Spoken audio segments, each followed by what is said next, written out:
we ready? Okay, great. Well, welcome to the Bellevue City Council meeting for Monday, June 12th, 2023. Clerk, could you please do the roll call? Thank you, Mayor Robinson. I'm here. Deputy Mayor Neuenhouse. Here. Councilmember Barksdale. Here. Councilmember Lee. Here. Councilmember Robertson. I'm here. Councilmember Stokes. Here. And Councilmember Zahn. Here. Councilmember Zahn, could you please lead us in the flag salute?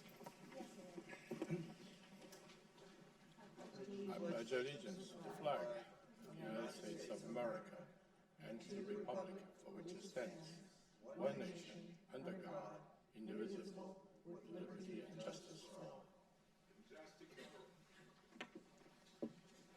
Okay, we have two proclamations tonight. The first one is a Juneteenth proclamation, which will be received by Jerry Tierman from the CCC team and Tony Austin from BDAN. And we have Councilmember Barksdale reading it. Whereas Juneteenth is the oldest recognized celebration and a historic milestone observing the freedom of African Americans from enslavement in the United States following the conclusion of the Civil War. And whereas on June 19, 1865, nearly 9 decades after our nation's founding, and more than 2 years after President Lincoln signed the Emancipation Proclamation, the last enslaved Americans in Galveston, Texas, finally received word that they were free from bondage. And whereas the celebration of Juneteenth honors the millions of Africans who did not survive the brutal voyage to the Americas and the millions more who were stripped of their humanity and forced into slavery over a period of more than 200 years in the U.S. And whereas the impact of those bonds and legacies of enslavement on Black Americans continues in our social, political, and economic fabric today, creating many ongoing barriers. And whereas the City of Bellevue honors Black members of our community who contribute to the spirit, culture, and vibrancy of our region, and recognizes the many people who have worked to raise awareness for the history of African Americans as an important part of our national history. And whereas Bellevue is committed to cultivating awareness through the city's second annual celebration of Juneteenth at City Hall on June 20th at 6:30 p.m. Now, therefore, I, on behalf of Lynn Robinson, Mayor of the City of Bellevue, Washington, and on behalf of the City Council, do hereby proclaim June 19th, 2023 as Juneteenth in Bellevue, Washington, recognizing its historical importance and calling on our community to join us in embracing a commitment to continued reflection and action to advance equity, inclusion, and justice. Thank you so much. Go ahead and speak. Committee. Yes, thank you very much for the proclamation. Good evening, Mayor, Deputy Mayor, and council members. I just have a few words for you all tonight. So, what makes Juneteenth remarkable is that even though the masses of enslaved persons were freed legally on January 1st, 1863, June 19th is a date that cements the freedom of all slaves. As Fannie Lou Hamer had said, nobody's free until everybody's free. I want to recognize Fannie Lou Hamer. Not enough Black women have their stories told. Fannie Lou was born in 1917 to parents who were sharecroppers. She worked in the cotton fields at a young age, and she was able to get by eventually and learn how to read and write. Fannie Lou was, without her knowledge or consent, sterilized in 1961. She was in the hospital for a minor procedure and was given an appendectomy. Sources cite that this forced sterilization was one of the moments in Fannie Lou's life that led her to be involved in Mississippi's civil rights movement, becoming a major leading figure. Last year, actually, I was asked to present on Juneteenth, being a driver force of equity within my company, but I could not tell Fannie Lou's story. I was asked to reduce it and to sanitize it. I want to emphasize that it is important to know these stories in its completeness. The ugly truth, though it may be ugly, needs to be heard. Or else, as we all know, we are doomed to repeat history, and as we continue to see nationwide. So thank you for your proclamation, and thank you for having us tonight. Thank you for the story. Should we do a picture, or do you want to speak as well? Yes. No. Okay, let's do a picture.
Our next proclamation is World Elder Abuse Awareness Day proclamation. I know we have Diana Thompson, a founding member of the Bellevue Network on Aging, here today to accept, but we'll start by having Councilmember Robertson read the proclamation.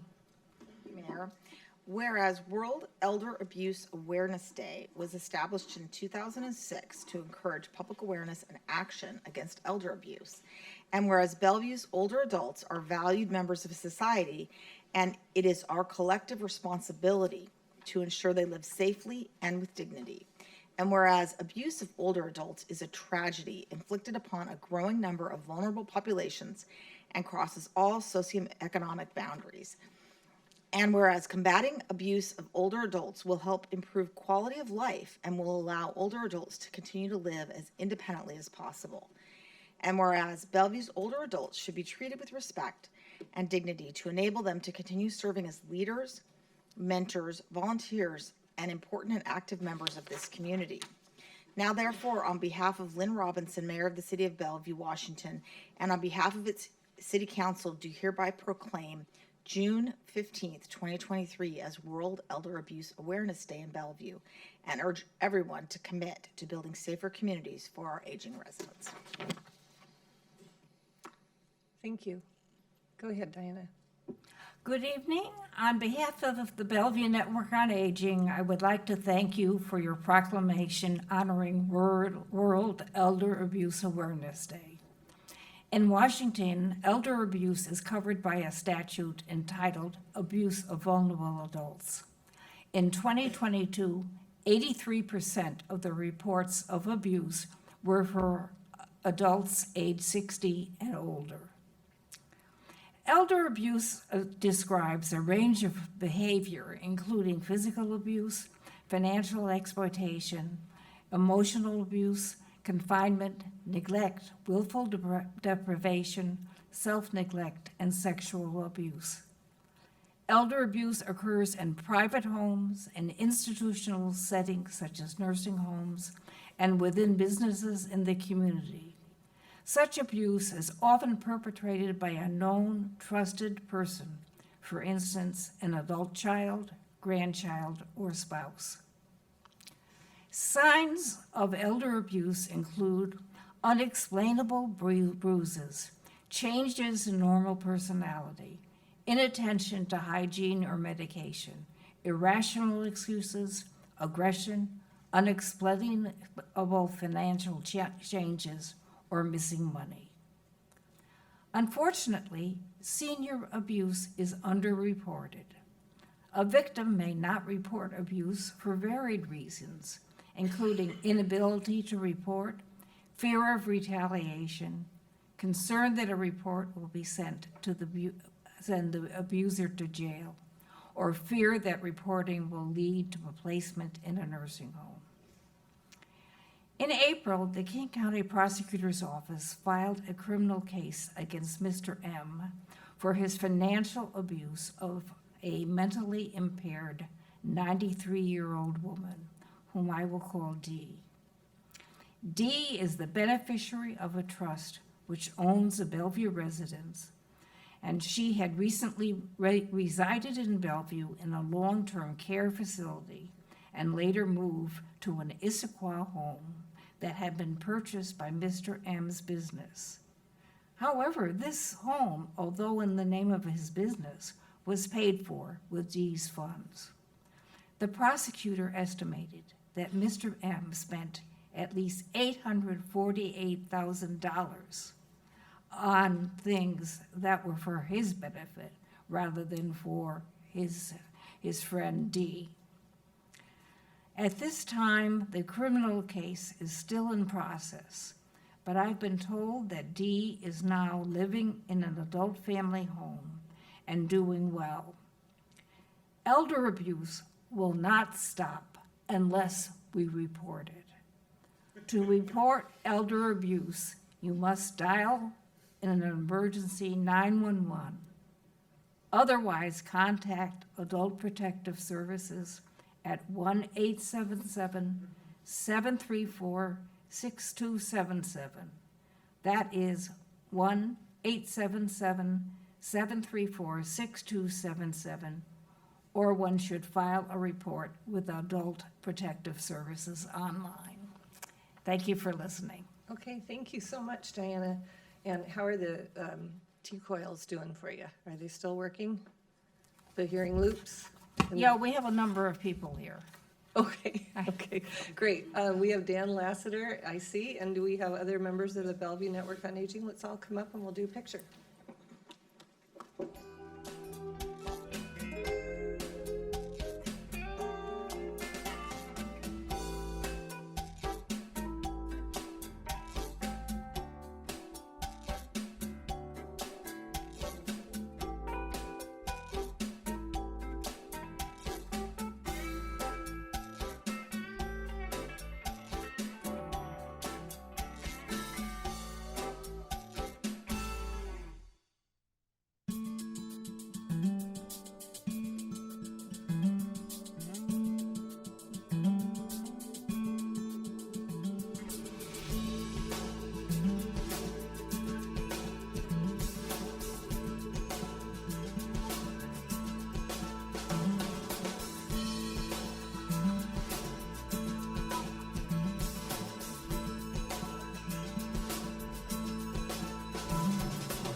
Okay, do I have a motion to approve the agenda? I move to approve the agenda.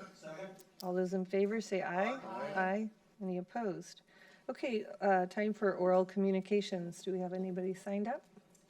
Thank you, Mayor. This evening, there are 9 speakers on our pre-registered list. And before I start calling names, I will remind the public that oral communications is for a period of no more than 30 minutes.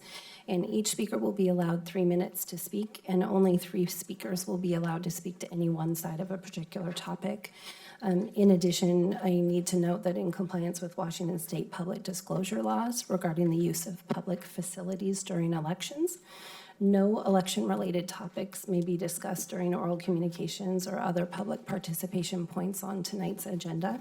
That includes promoting or opposing ballot measures, supporting or opposing a candidate for election, which also includes your own campaign platform. And any speaker who begins discussing topics of this nature will be asked to stop. And with that, I will call our first speaker, who is Patrick Bannon. I believe the first and second speaker want to come up together, and each will receive 3 minutes. The second speaker is Pearl Leon.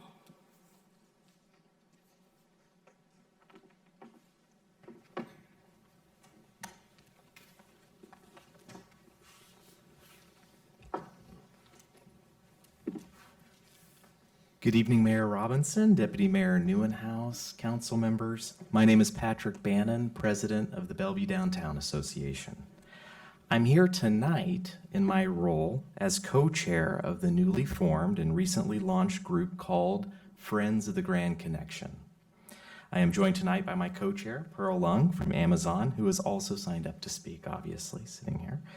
As you know, the BDA has been working with the city on the Grand Connection for many years through 2 major code updates, revamped design guidelines, study visits to other cities, major community events, public space activations, and other enhancements. And BDA members continue to build out major sections of the Grand Connection as valuable public amenities. The Friends of the Grand Connection is made up of members from all parts of our business, civic, and residential community. We have a very specific, targeted purpose. Our job is to champion the bike-ped I-405 overcrossing section of the Grand Connection. This includes advocacy and helping to identify funding for the project. This crossing will connect downtown near City Hall and our future light rail station, across to East Rail, and the evolving neighborhood, Wilburton neighborhood, and of course from there to the Spring District, Bell Red, and points beyond. We envision this bike ped overcrossing to be functional and iconic. An amazing structure for Bellevue. We see it as a placemaking project people will love, a community building and economic development project, a project that will enhance our tourism efforts, and importantly, a way to literally bridge the divide I-405 creates in our city. Pearl and I want to come before you tonight to officially introduce our group, few of whom are in the audience tonight. If they could take a moment and wave, thank you very much. We have created an 11-member executive committee to guide the effort, along with 35 plus member steering committee. Additionally, we have our third group called our organizational partners that are comprised of organizations from throughout the city and the region who see this project as a high priority and an amazing opportunity for Bellevue. So we plan to advocate and work alongside city staff and leadership to get this project completed.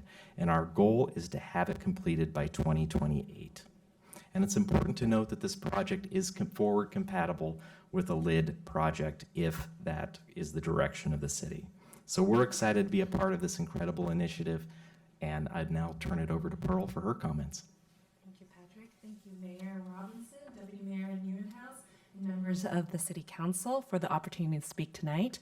I'm Pearl Long with Amazon, and tonight here speaking alongside with Patrick as the co-chair of the Friends of the Grand Connection. As you know, years before Amazon opened our first office in Bellevue in 2017, the city, along with community stakeholders, worked together to chart a bold, transformative vision for the Grand Connection. And thanks to the city's foresight and leadership, Amazon was one of the early adopters of the Grand Connection design guidelines in our Bellevue 600 development to activate the pedestrian corridor along with our building. Last November, Amazon was thrilled to help accelerate the community vision to cross I-405 towards reality with our contribution to the city's effort to support the formal design process of a bicycle and pedestrian bridge over 405. And now we are excited to be able to help lead this effort alongside with Patrick and the BDA and many, many supporters who have come forward to join this effort. I'd like to express my gratitude to all of the individuals and organizations, companies, and members of the community who have stepped up to join the Friends group. As you can see, we are super excited about this project. We know that a bicycle and pedestrian bridge over 405 will provide a safe, enjoyable, and vital link between downtown and East Trail. And as Patrick mentioned, it will be a major step to reconnect Bellevue's urban fabric. This crossing will also become a signature and defining feature in Bellevue's landscape, serving as a catalyst for the new Wilburton urban neighborhood. So in closing, Patrick and I would like to say that we know when we come together, when we work alongside with the city and in a public-private partnership, we can accomplish great things. The Friends of the Grand Connection group is here to stand alongside with the city with our singular focus to help make this 405 bike ped bridge overcrossing a reality. We'd also like to extend a special thanks to city staff and leadership for their work to date on this project, and thanks to all of you for the work that you do to help make Bellevue a great place. We're very excited to get this project designed and built. So thank you again for your time, and we'll keep you updated on our effort as we progress. Thank you. Thank you. The next speaker on the list is Christopher Randalls.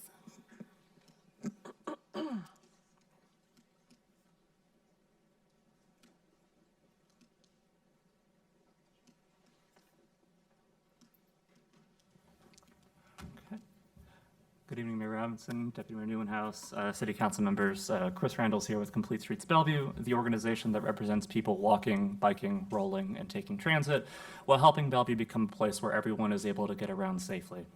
I'm commenting tonight in measured support of the proposed Transportation Benefit District that's on your agenda this evening, because what's clear is that despite the significant improvements Bellevue has made in delivering infrastructure for people outside of a car over the last few years, there is still significant progress that must be made. Our organization has been participating in and encouraging others to participate in the comprehensive plan process, most recently around the draft environmental impact statement process that officially came to an end 114 minutes ago. This process was the first to utilize Bellevue's new mobility implementation plan, which accounts for multimodal impacts on the transportation network and assesses system completion based upon agreed upon metrics. Although this is a market improvement from previous comp plan cycles in that all travel modes are being evaluated, the process revealed that fundamental weakness with the MIP in that no target date has been set for the completion of our multimodal transportation network. To clarify, based upon currently planned TFP projects, staff's analysis suggests that Bellevue's pedestrian and cyclist networks will only be 59% and 62% complete, respectively, in 12 years' time. To further clarify, the incomplete nature of these systems means that whole neighborhoods and key corridors of Bellevue will be completely inaccessible to people walking, biking, and rolling in 2034, years after we're supposed to have reached our Vision Zero goals. And as your Vision Zero report tonight shows, Bellevue is unfortunately trending in the wrong direction in the number of serious injuries and fatalities on city roadways. With the infrastructure that currently exists on our wide roadways like Northeast 4th, Northeast 8th, and 148th Avenue, streets that all encourage speeding through their design, it's clear that more will need to be done to actually meet our target of 0 deaths and serious injuries by 2030. Transportation levy funding has been helpful. I apologize. To that end, our city needs an all-hands-on-deck approach and all resources at its disposal to construct infrastructure that makes our streets safer for our most vulnerable road users. Transportation levy funding has been helpful to meet this goal, but the city should be looking at additional revenue sources to fund non-automobile capital projects, and the TBD could serve as a good mechanism to bring additional funding. Our organization would advocate that leftover funding, after the approximate $3 million needed annually for maintenance requests, be utilized explicitly and exclusively for capital projects that help fully complete our walking, biking, and transit networks in a reasonable time frame. To wrap up, do just want to express our frustration with the nature of our state's tax code and the acknowledgement that the challenge that imposing an additional 0.1% sales tax could represent to everyday working families in Bellevue. Ultimately, acknowledging that good governance is a balance, and although we do believe these resources are needed for the maintenance and improvement of our network, we do strongly advocate that in the future, city leaders consider progressive revenue sources and other ways to generate revenue in ways that help spread the burden more equitably. Thank you so much for your time. Our next speaker is Pamela Jones.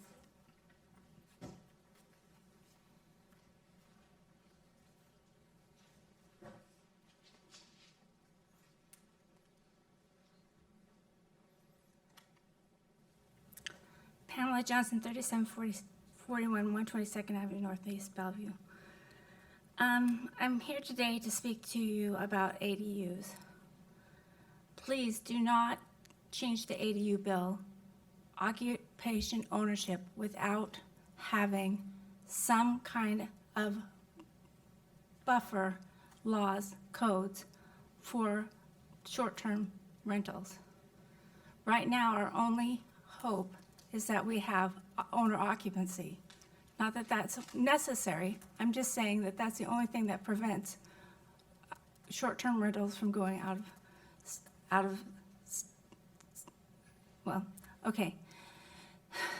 keeps them being well looked over. They don't necessarily, we have a number of Bellevue ADUs, short-term rentals that do whole house rental, which is illegal. But if you don't have owner occupancy, the ADU and short-term rentals doesn't work. Also, the ADUs, it's very difficult when you're doing something partly from ADUs and partly for just the attached version. When we're looking at the unattached version. 2, I suggest that you allow cottage housing, which we have in Bridle Trails, all across the city, which is basically a DADU without attachment, without a rental. That takes care of so many cases of the people who need the housing. And with the bills that were on the legislature, I don't know how we can understand what's really going on there. We just went through DIDS, 1,000 pages of documents, and I watch things from PSRC, and they say, we don't even know what's going on with these bills. We'll get you at the end of the month to their constituents, who are basically you guys. So, my mom said when we were in Medina a few weeks ago, I wouldn't want to live here because she saw some steep driveways and she wouldn't know how she'd get her groceries into the house.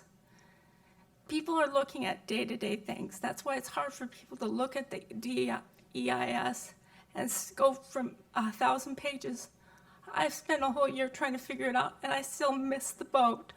I didn't understand capacity. I didn't understand what's in 2044, what's in 2200. They don't tell us what these things are.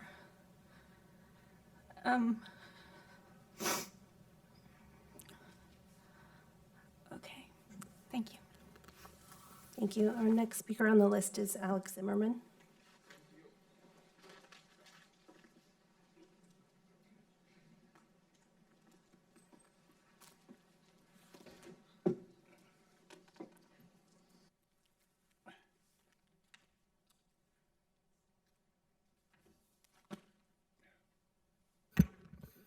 Sie Heil, my dirty damn Nazi Gestapo fascist and mafioso. My name is Alex Zimmerman and I live in Bellevue more than 35 years.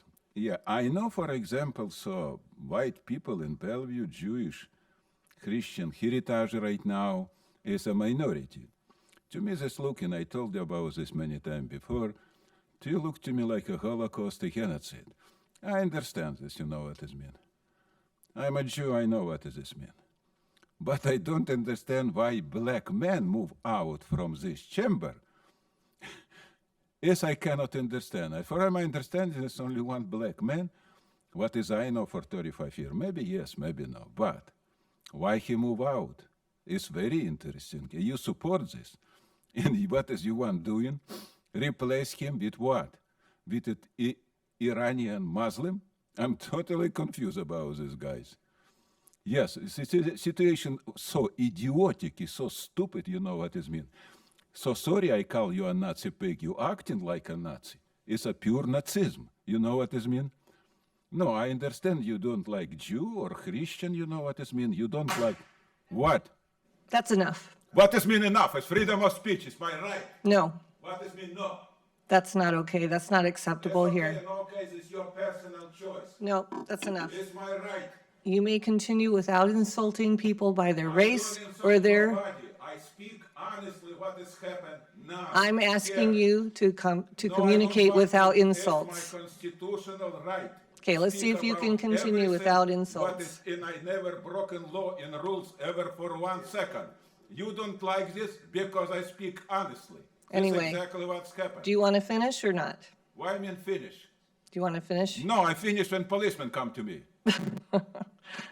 All right, well, we'll just sit here and let the time run out, I guess. Why are you doing this? Who are you so you can stop in people who want to talk honestly? Huh? Who are you? We don't tolerate those kinds of insults for people in our What community. is mean insult? I don't understand. I explained to you what has happened. It's a fact.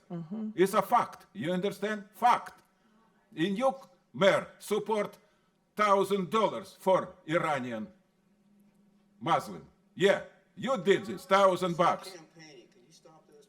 I'm not sure that this is campaigning. No, guys, I don't care about this. It's my right to speak about honestly. Everything what is I speak is fact. You can find this everywhere. No one, my word, not fantasy. No one.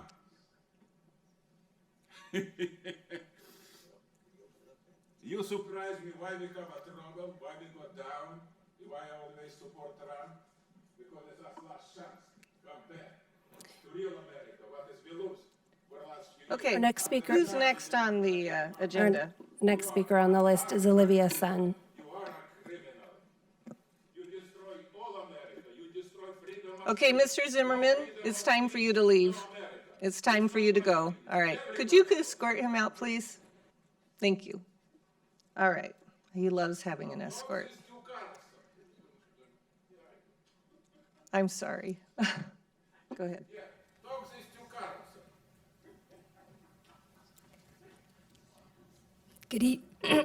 Good evening, Mayor and Council members. My name is Olivia San. I've lived in Bellevue for 12 years. I grew up in the Bellevue School District, and I just finished my second year in college. I am thrilled to be here today. I stood in this exact position 5 years ago when I was in 11th grade. I was here to present the collaboration that I did between the Bellevue School District and Vision Zero, and it was an educational campaign called Tune In Not Out to fight distracted driving among young people. Although the journey to zero fatal collisions is still a work in progress, I want to be here today to just share how it's had a huge impact on my own journey. I really enjoyed working on Tune In Not Out. So during my senior year of high school, around 3 or 4 years ago, I interned with the Neighborhood Sidewalks program here at the city of Bellevue.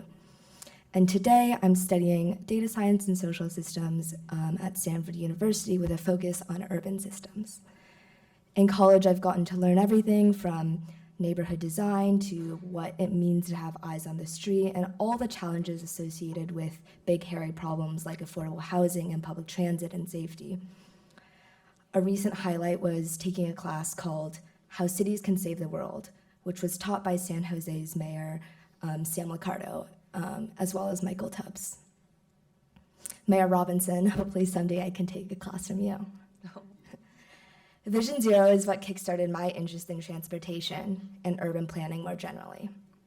Transportation and government are industries where you don't often see women, especially women of color, and so I'm immensely grateful for those early experiences for getting me to where I am today. That is why I look forward to continuing to support Vision Zero. Thank you. Terrific. Thank you for coming back. I remember you with your campaign. It's been very effective, and we have 2 women in transportation here on the council, so. Thank you. Who's next? Our next speaker is Ryan Donahue. Mr. Donahue, it looks like he is joining us virtually. Mr. Donahue, can you hear me? I can, yes. Okay, thank you. Your time begins now. Wonderful. Hello, Mayor Robinson and members of the council. Thank you so much for allowing me to contribute to the discussion today. I apologize for not being able to be there in person. My name is Ryan Donahue, and I am the Chief Advocacy Officer at Habitat for Humanity's Seattle, King, and Kittitas counties. I'm here today to offer our strong support of the Planning Commission's recommendations on the ADU LUCA ordinance and to encourage you to direct staff to finalize that ordinance as recommended by the Commission. There are a couple things I very briefly want to point out that we particularly support, including the inclusion of DADUs into it, that's detached ADUs, as well as including ownership as an opportunity. Both of these things make home ownership much more of a reality across our communities. One thing that we found in Seattle and really all over the state is that ADUs is actually a home ownership opportunity. If we want to be able to allow more people to call the great city of Bellevue home, we need to be able to create more home ownership opportunities and allowing for ownership, allowing for the sale of ADUs and DADUs, and including and passing the ordinance as recommended by the Planning Commission is a key part of making that a reality. So I want to thank you and the Planning Commission for putting this together and encourage you to pass this and to continue your work on this and essentially lock it in. So thank you very much for your support. Thank you. The next speaker is Renzi Thomas. You're going to have to help me there. I got it. Hello. My name is Renzi Stowe Tomas. I'm here to comment on Vision Zero. I grew up in Bellevue and have lived here for 22 years. I started driving when I was 16 and never got around the city without driving a car. Fast forward today, I currently reside in downtown. I own a car and share it with my partner. However, my preferred way of getting around the city is by walking and biking. The streets, in my perspective, are often too dangerous for anyone outside a car. There are too many car lanes and long corridors, inducing drivers to drive more and drive fast. If the city wants Vision Zero to become a reality, it needs to reconsider who are they designing the streets for. We need more funding to support bicycles and pedestrians, but more importantly, we need the political will. Thank you. Thank you. The final speaker on our pre-registered list is Troy Schmiel.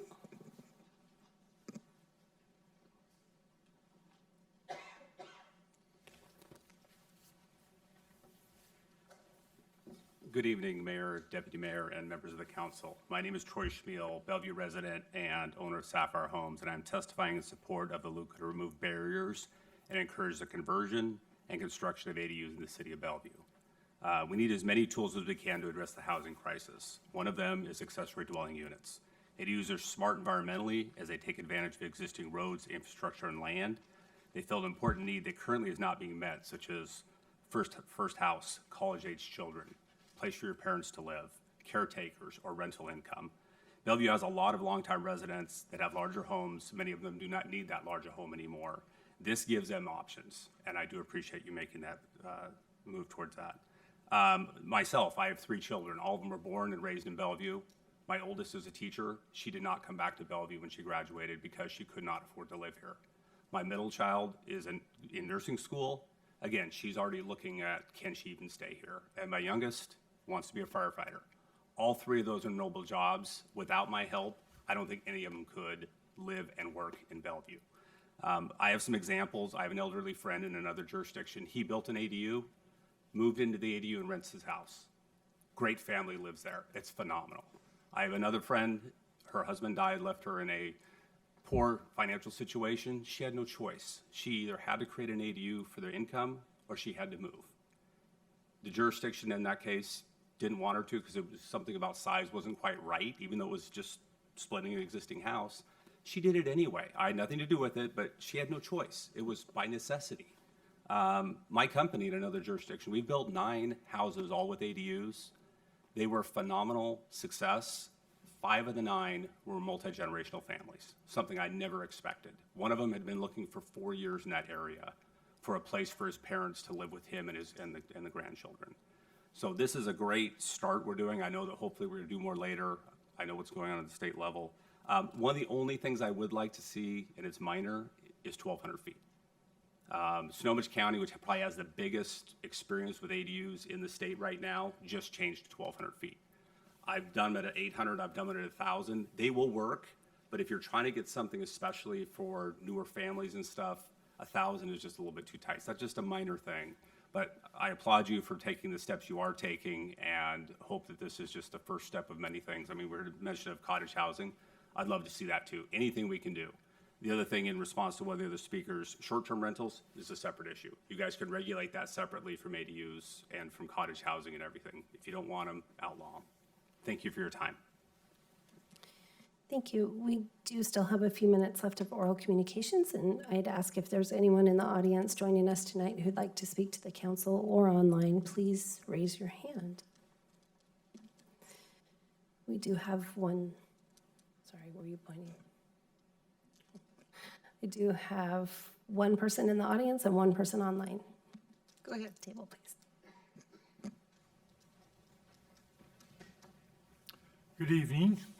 Glad to see you all here and want to thank you for allowing me to talk to you, both Mayor and Deputy Mayor and the staff. I appreciate the fact that you have listened to us numerous times when we're talking about trees. It's difficult to talk about trees because, in effect, they don't talk for themselves. And if they have problems, we aren't going to hear about them. The issues that we are confronted with is our city is not like the other cities around that have recognized significant trees, which are 8 inches at 4.5 feet off the ground, or they're 24, 26 inches, I forget which one, at 4.5 feet, and they're called landmark. And in those particular situations, we say we have to have some special concerns about them because it takes time. It takes decades for you to get to the point where you're 8 inches across. So you can't go out there and plant a whole bunch of little trees and expect that they're the same. The problem that we have is that it's easier to make things in a plat of land that has nothing on it. You can prefab the whole process. So a lot of actions have been taken in my community, in my section of the community, that basically says, hey, we'll just remove everything and then we'll put in what we want side to side. Well, I heard some things presented at the last planning committee that really concerned me because, in effect, I found that significant trees were mentioned. The landmark was sort of a nebulous aside, not quite sure where it fits. I want you to understand that if we have a 30-year-old person here and we see somebody that's 70 years old, I think that there's a difference. There's a difference in quality and capability to do the things that it needs to do. And I would appreciate that particular thought to be significant as well as a landmark process. Thank you. Thank you. We do have one additional hand and time for one more speaker. Ms. Dean, can you hear me? Thank you. Your time begins now. Thank you. Good evening, Council. Heidi Dean here from Newport Hills. I wanted to address the ADU code that you're looking at. And I saw that, I listened to what the gentleman from Sapphire Homes was talking about. I think that's very impressive, the number of ADUs he's built that house multi-generation. That to me is what it's really about. However, I think that tends to be kind of the exception, not the rule in a market like this. And to Pam Johnston's point about the short-term rentals, I do believe that when you remove the owner occupancy requirements, which people term as a barrier, but I do think it's more of a protection at this point because I've seen what's happened. Our city cannot even enforce its own short-term rental ordinance right now because it's complaint-based. Most people don't know about the ordinance, and they don't know how to report it. So there are a stunning number of illegal Airbnbs all over Bellevue. All you have to do is go look on AirDNA. When we asked the staff if they kept a list, if they know how the current ADUs are being used, the answer is no. They don't know how most ADUs are being used. They said they don't keep that kind of data. So when I look at that, when you remove the owner occupancy, it really becomes, it's not removing a barrier, it's actually creating opportunity for more of the investors to move in. They buy a home, they split it, they can short-term rent both, or they can lease one. Nobody has to live there. They're not required to live there. It's just more investment. And I was listening to Mr. Donahue talk about the opportunity for home ownership. But again, I mean, that to me just says it's going to take away more potential for home ownership, because when you don't have at least one of those units owner occupied, it is just a bonanza for investors. So more of these hopeful homeowners are going to get outbid again and again and again, because when you don't address the issues driving land speculation, and I'm going to point northward to Vancouver. I wish Patrick Condon was here to speak about this, but when you don't address that, you just get this kind of thing. So I would really, really, really hope that you would think about that, because that owner occupancy really is kind of the protection against just rampant Airbnb. And saying, oh, pass this and then address that later, we aren't addressing it right now. Thank you. Thank you. That's the end of oral communications. Mayor, I'll pass it back to you. Okay, thank you. So we have reports of our community council boards and commissions, and in the packet, there's a written presentation on the Parks and Community Services Board first quarter 2023 report. That's for reading only. So the next we have is the report of our city manager to talk about Vision Zero. Thank you, Mayor and council members. As you mentioned, I have one item under the manager's report this evening. That is an update on the city's Vision Zero program. Tonight's presentation will provide an update on implementation progress from the 2022 plan, as well as an overview of things in store for 2023. Joining us this evening are Paula Stevens, Assistant Director. To her right is Franz Lohenhertz, Mobility Planning and Solutions Manager, both from the Transportation Department. And with that, I'll turn it over to you, Paula. Okay, thank you, City Manager Miyake. Thank you, Mayor Robinson, Deputy Mayor Neuenhuis, and council members for giving us a few minutes on your very busy calendar tonight, so we'll make this brief. We are here to talk with you about what we accomplished in 2022 and what we're doing in 2023. But before we get to that point, we want to acknowledge the people who have been involved in this work the past several years. So next slide, please.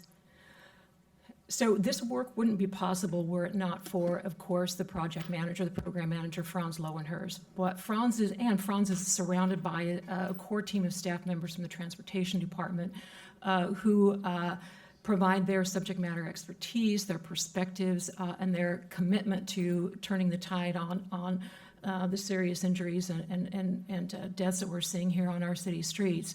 We also have broadened and deepened our core team to include subject matter experts from a variety of departments in the city. And then we also have the steering team, which is our department directors and representatives from the city manager's office who chartered these teams and approve our action plans on an annual basis. So why are we doing this work? Well, this next slide helps us all understand why it's important for us to do this work and to continue to do this work. Now, this graphic shows that the city of Bellevue compares favorably to other cities in the state and to the state as a whole. But what you can see here is that we are sort of vacillating around a trajectory line here of around 15 fatal and serious injury collisions every year. And of course, this information is on per 100,000 population so that we can compare ourselves to these other aggregations of data. But the fact remains that while other parts of the state are struggling, so are we. Next slide, please. And with regard to Bellevue specifically, our numbers here, you can see on this graphic, are for pedestrians, bicyclists, and vehicles. And you can see that the numbers aren't trending down. They are trending up. They are trending back and forth. And so we have a lot of work to still be done in order for us to bend that curve back toward our goal, which is zero fatal and serious injury collisions here in Bellevue. And what you can see on these bars is that our most vulnerable users, our pedestrians and our bicyclists, account for a notable percentage or notable number of those SICs here in Bellevue. Go ahead, Franz. Thank you, Paula. Good evening, Mayor, Deputy Mayor, council members. I'm glad for the opportunity to share with you our safe system activities from 2022 and what's underway in the current year. The images on this slide are representative of work that we completed in 22, moving from top left to right. The first photo is of Silver Glen community residents participating in one of our walking audits, informing 3 road safety assessments staff conducted in 22 with funding from the Washington Traffic Safety Commission. In the next photo, you'll observe Bellevue Police Department participating in high visibility enforcement campaign with King County Target Zero program. In moving from the bottom left to right, staff initiated a LiDAR technology collaboration for intersection safety with Amazon Web Services and other technology companies that is still underway and yielding interesting results. Finally, last year, staff implemented 20-mile-per-hour speed limits in Eastgate that showed higher end speeding reduced by 19%. The images on this next slide are representative of Bellevue's planned safe system actions for this year. Staff completed 3 additional road safety assessments and is in the process of finalizing the report that will inform safety countermeasure improvements. Staff will also finalize the speed management plan made possible with Federal Highway Administration funding that includes next steps recommendations, including completion of speed studies on 3 high-entry network arterials to identify recommended speed management strategies. Finally, staff will engage with Bellevue's diverse community and stakeholders in the design and prioritization of Bike Bellevue projects in the downtown Wilburton and Bellred neighborhoods. In this final slide, we've included 4 attributes of our city safe system approach to Vision Zero. The takeaway here is that through collaboration, improved street design, safe speeds, improved data, and a culture of safety, we will save lives. Making our streets safer will have far-reaching benefits. It will encourage more people to walk and bicycle, enhancing their well-being and positively impact the environment. Thank you. Wonderful. Thank you so much. Since this is at the city manager's report, we're not going to have comments or questions. But if anybody has any, they can reach out to staff on email or phone. So thank you very much. Okay. Next, we have council business and new initiatives. I believe we have a recommendation from Council Member Robertson to the Planning Commission. Thank you very much. We had one of our planning commissioners is terming off, and so we did outreach for planning commission appointments. Just finding my notes.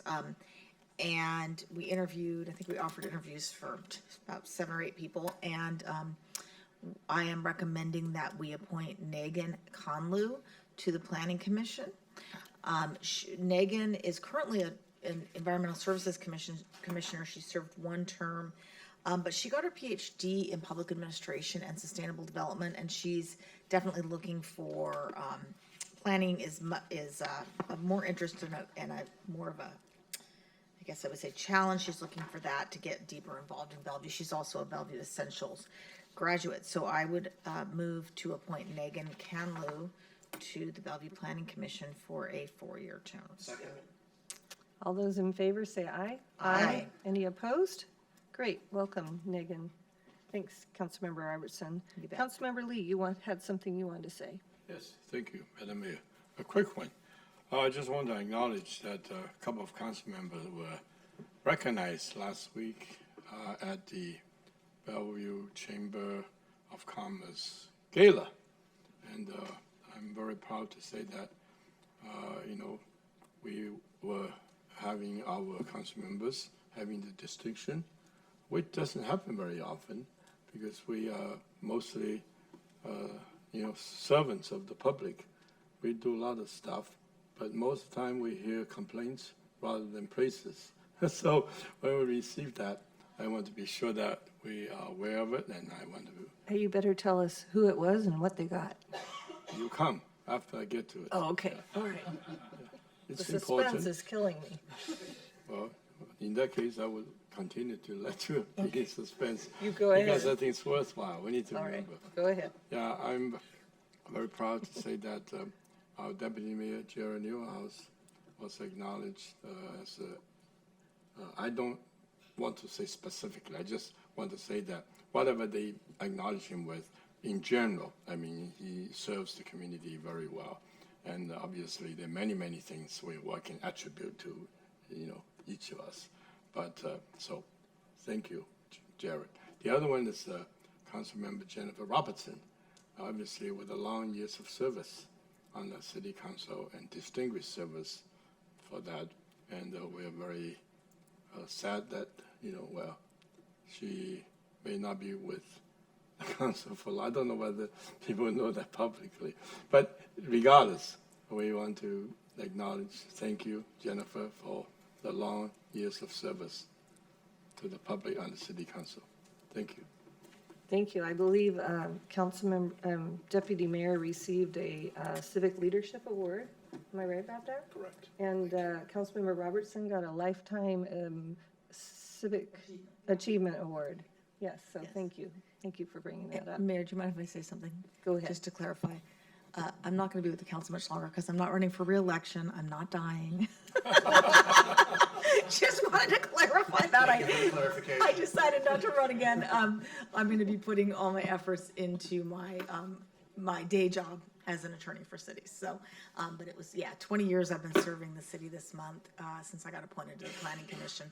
And it's been a remarkable journey, and I couldn't have done it without my colleagues on the council and the amazing staff. We've done some great work together, so thanks. You'll have your Monday nights back. I'm glad you mentioned that you recognize, not because you're dying. You said I'm not going to be with you much longer. Yeah, that would at least give the council members some hope.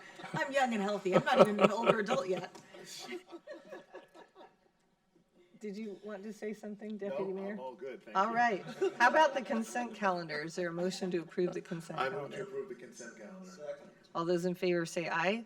Aye. Any opposed? Okay, we're going to take a break till 10 after 7.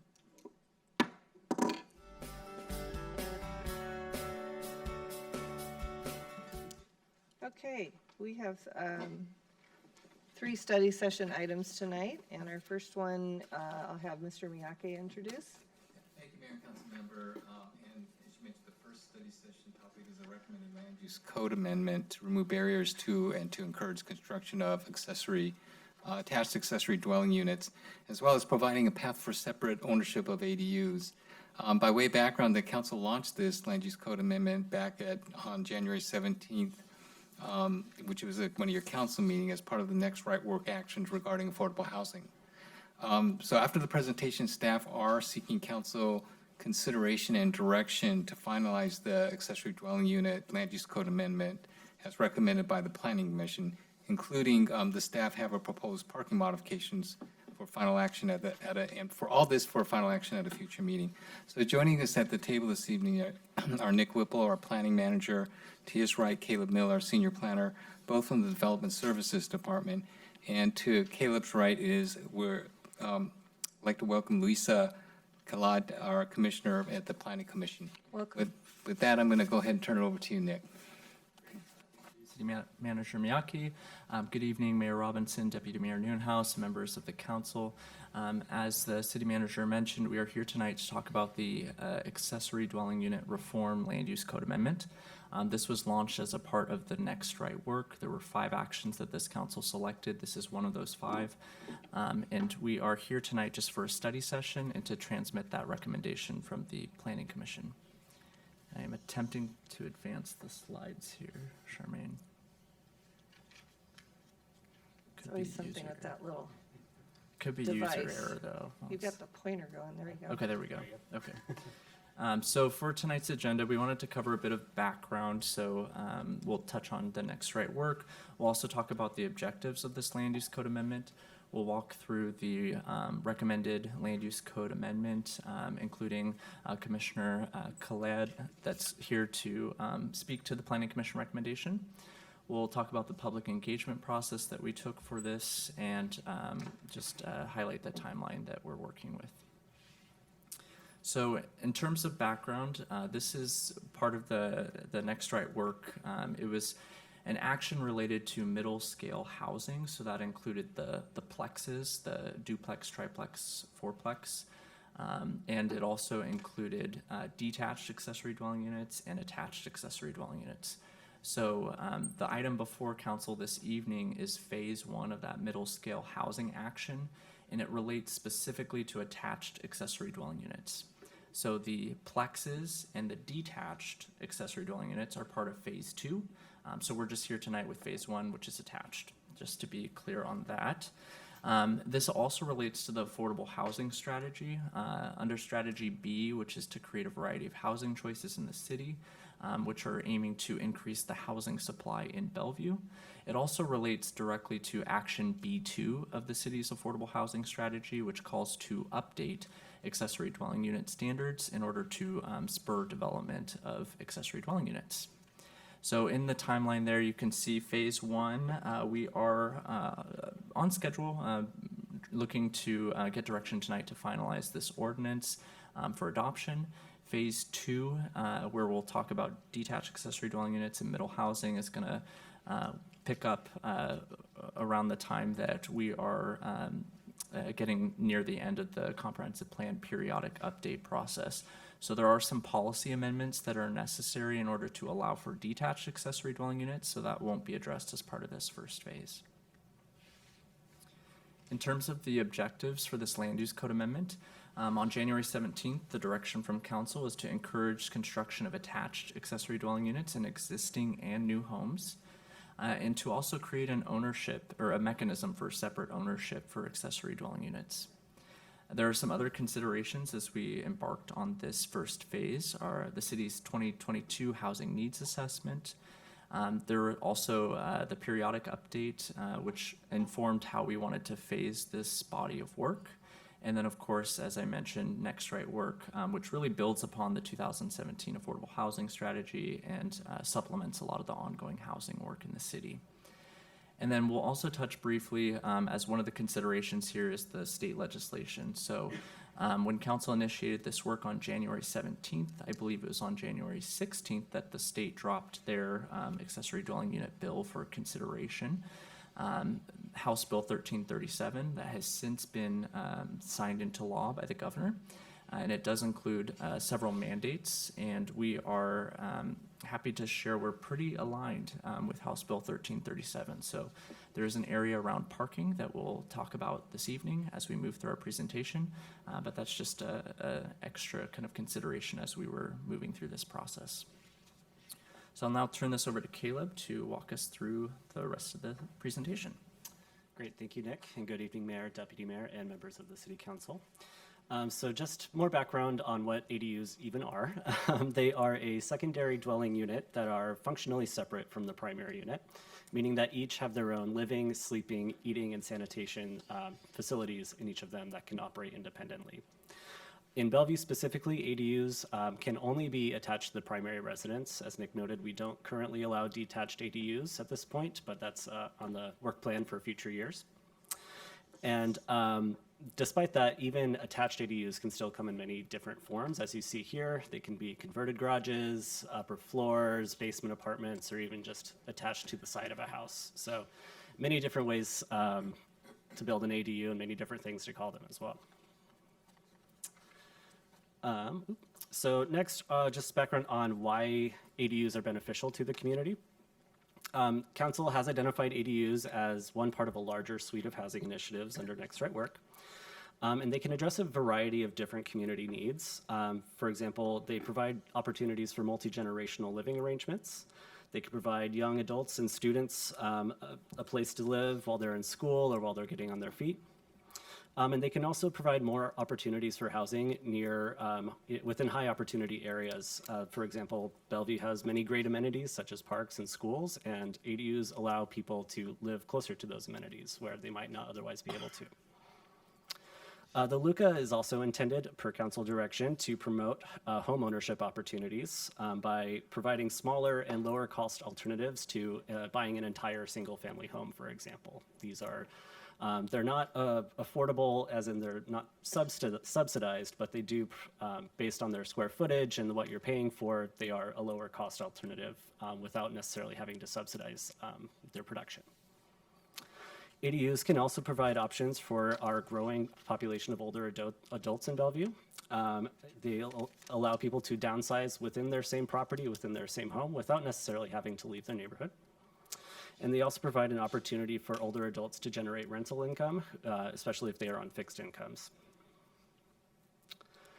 Next, one last piece of background is just an overview of the permitting history of ADUs in Bellevue. As you see, they did really tick up in the last half of the 2010s. And then in 2021, council did remove the 3-year rule for ADUs that was previously on the books, which mandated that any new development couldn't have an ADU for 3 years. Following that adoption, we did see a little bit of an increase in ADUs, and our goal is that these amendments will also promote ADU development moving forward.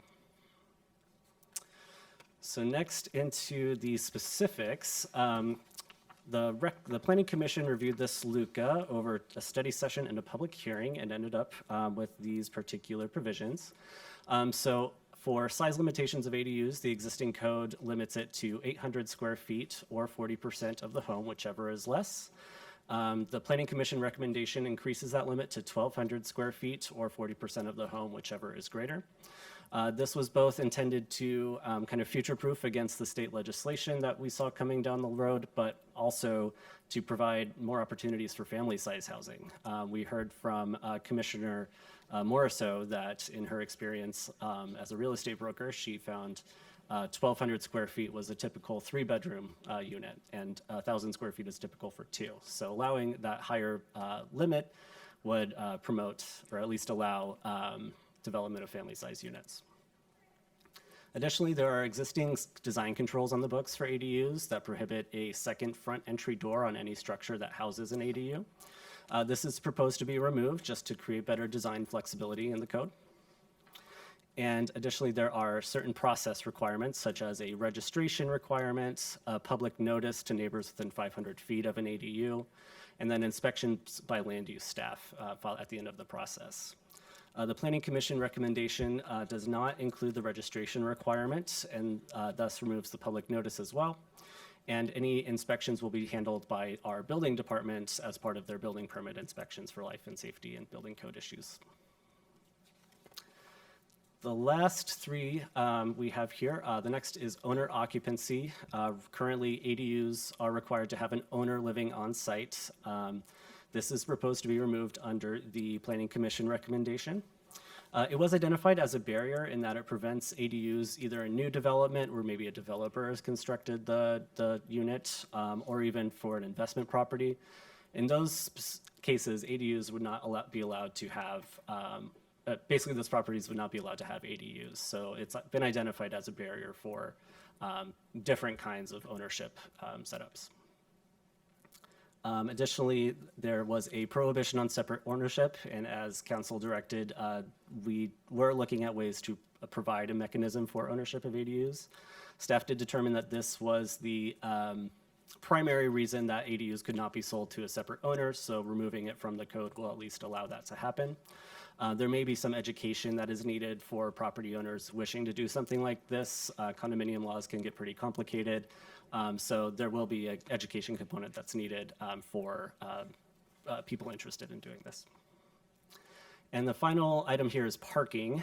So the current code requires 1 space for accessory dwelling units unless they're within a quarter mile of frequent transit. That was another council action that occurred last year, I believe. The Planning Commission recommendation would require 1 space for ADUs that are larger than 1,000 square feet and 2 spaces for ADUs larger than 2,000 square feet. And they also increased the transit radius to a ½ mile. That complies with House Bill 1337. Just increasing that was mandated by the state. However, there is more on this on the next slide, so I'll get into that now. House Bill 1337 also caps the number of parking spaces that a city can impose for ADUs based on the size of the lot that it's located on. So for lots that are less than 6,000 square feet, the maximum size, the maximum parking would be 1 space, and then the maximum we could require for any larger lot is 2 spaces. As such, staff are proposing a slightly modified planning scheme to the Planning Commission recommendation by just removing or by just including this exception for the larger ADUs. Larger ADUs larger than 2,000 square feet will still have 2 spaces required unless they are on lots less than 6,000 square feet. So it's just that one exception. Everything else with the Planning Commission recommendation stays the same. And on that note, I will pass it over to Commissioner Khalad to provide some background on the Planning Commission's discussion. Oh, except I'll get to this first. Okay. This is just an overview of the amendments, which we can pull up once you start your discussion, if you'd like. And now, Commissioner Khalad. Okay. Good evening, Mayor Robertson, Deputy Mayor Newhouse, members of the council, and city staff. Thank you for allowing me to speak this evening. The Planning Commission reviewed this LUCA during the study session on March 22nd and the public hearing on May 10th. Through the Planning Commission process, members of the public provided written and oral comments. The Commission there was overall consensus that we need more housing options in the city, and ADUs are definitely a resource that will give family opportunities that are not widely available at the moment. There were comments raised, and they were concerned about off-street parking, owner occupancy, public notice for new ADUs, property taxes, and additional residents in the neighborhood. Particularly about this last point, their major concern is in regards to short-term rentals, as you also heard earlier. The fear here is that when investors take opportunity to build ADUs and put them out in the market for short-term rentals, eventually the price of these short-term rentals will be quite high versus offering just as a long-term rental, and how offering these properties at a higher rate defeats the purpose to make these properties more accessible to families. We also discussed parking as, and I'm not going to repeat the update that we just received from Caleb. We discussed the size limit from the ADUs.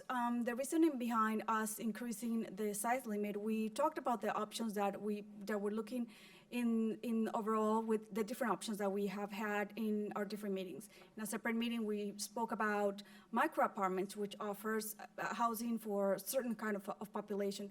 But these actually, allows families to have a 1,200 square feet home for a 3-bedroom, which is so difficult for families to find in the city at the moment. So we think this would be a great option for families to have this type of homes. So therefore, we agreed to increase the size from 1,000 to 1,200 square feet, or 40% of the structure, whichever is larger.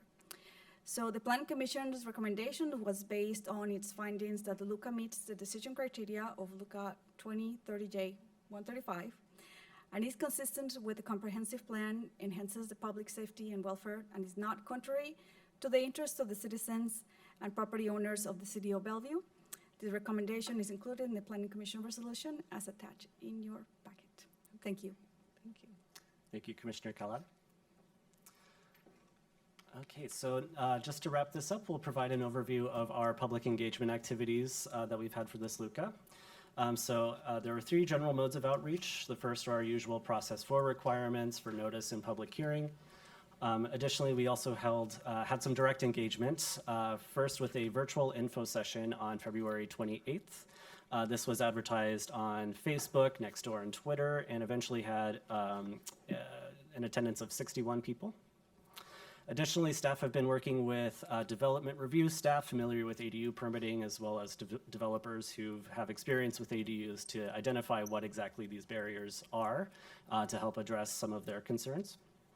And we've also sourced some of our feedback from the comprehensive plan periodic update. Just with all of the outreach that's been going on with that, we read into it to see if anyone's been talking about ADUs. We did get quite a few people speaking both in pro and against ADUs with that, with all of these, but it was a robust conversation nonetheless. Finally, there has been an online presence for this LUCA with a city webpage where people can track the progression of the LUCA as it goes through. We've also had notices of community meetings, as I noted, on social media channels, as well as a neighborhood news article that was published in March. Finally, our LUCA schedule is noted here. So again, council launched this on January 17th with 1 study session and 1 public hearing with the Planning Commission. We're at tonight's first study session with council, and I'll just note our direction ask here. We are seeking council direction on the ADU parking requirements, and then direction to finalize the local ordinance for final action at a future meeting. And I will pass it back to the mayor. Okay, thank you very much. I'm going to start off with Councilmember Robertson as liaison to the Planning Commission, then go to Barksdale, Lee, Stokes, Deputy Mayor Zahn, and then myself. So Councilmember Robertson. Okay, thank you. Thank you for coming down tonight. The Planning Commission they had a great public hearing. They had a very robust, thoughtful discussion about the ADU legislation. Many of the things that I'm sure the council would be thinking about, they were thinking about. During public comment tonight, we had a fellow from Sapphire Homes who said, please make the minimum, make the size 1,200 square feet. You need to change that. Well, the planning commission already changed that. So I wanted to talk a little bit about what this is and what it is not. And then I'll close with a couple of comments on this. First, as staff said, this is not a revisiting of detached ADUs. This is only attached, which are allowed today. It brings, it updates the performance standards. And as staff said, if we take their advice about the parking, it is much more forward compatible with the ADU bills that were passed and will take effect after I think next year, after the comp plan update takes place. So it also is not a revisiting of the ban on short-term rentals. Short-term rentals are not allowed in residential areas in Bellevue today, right, staff? Okay, so it is not allowing what we do not allow today in terms of short-term rentals. But it does allow, a lot more flexibility on the attached ADUs. There was some confusion about the maximum size. I'd like to just explain that to the council. The maximum of the 1,200 square feet, the planning commission said, but it's also 40% of the combined area of the ADU of the residence, whichever is larger. So if someone has a 2,000 square foot home and they can add they can add 40% of the total. Say they could add, if they added 1,000 square feet, I'm gonna do the math, 1,200 square feet, I think it would be less than 40%. If they have a 4,000 square foot home that they want to then carve out 40% of it, that would be much bigger than the 1,200 square feet. So you take the size of the home, the size of the ADU, add it together. If the ADU is 40% or less, it's good. So for the people that have very large homes, the ADUs can be much bigger. For people that have very small homes, the ADU can be, like say they have 1,000 square foot today, they can add a 1,200 square foot ADU onto that. So I think it makes a lot of sense and will hopefully right size the ADUs for the neighborhood. I'm supportive of this as written with the staff recommendation to make it more forward compatible with regard to the parking. I do think I'm pleased to hear that staff is talking about doing education on condo, not that you're gonna educate people on condo lots, very complicated, but letting people know they can't just sell, they can't just do a deed for their attached ADU. It doesn't work like that. You can't transfer real estate that way. So I think that that's really appropriate. I think that it would also be really appropriate to have information about the disallowance of short-term rentals in residential areas available to anyone that pulls a permit on an ADU, so that they know if I'm going to be pulling a permit and doing an ADU, I cannot use it as a short-term rental. I think it's fair to put property owners on notice. That way it's fair to them and it's fair to their neighbors as well. So with that said, I just really want to thank the Planning Commission for your work. Like I said, it was a very robust, thoughtful conversation that I think made the legislation better, and I plan to support it with the minor staff edits on the parking. Thank you. All right, thank you, Councilmember Barksdale. Thank you, Mayor. Thank you, staff. Thank you. Planning Commission, Commissioner. Carla, yeah. But, sorry, yes. Thank you.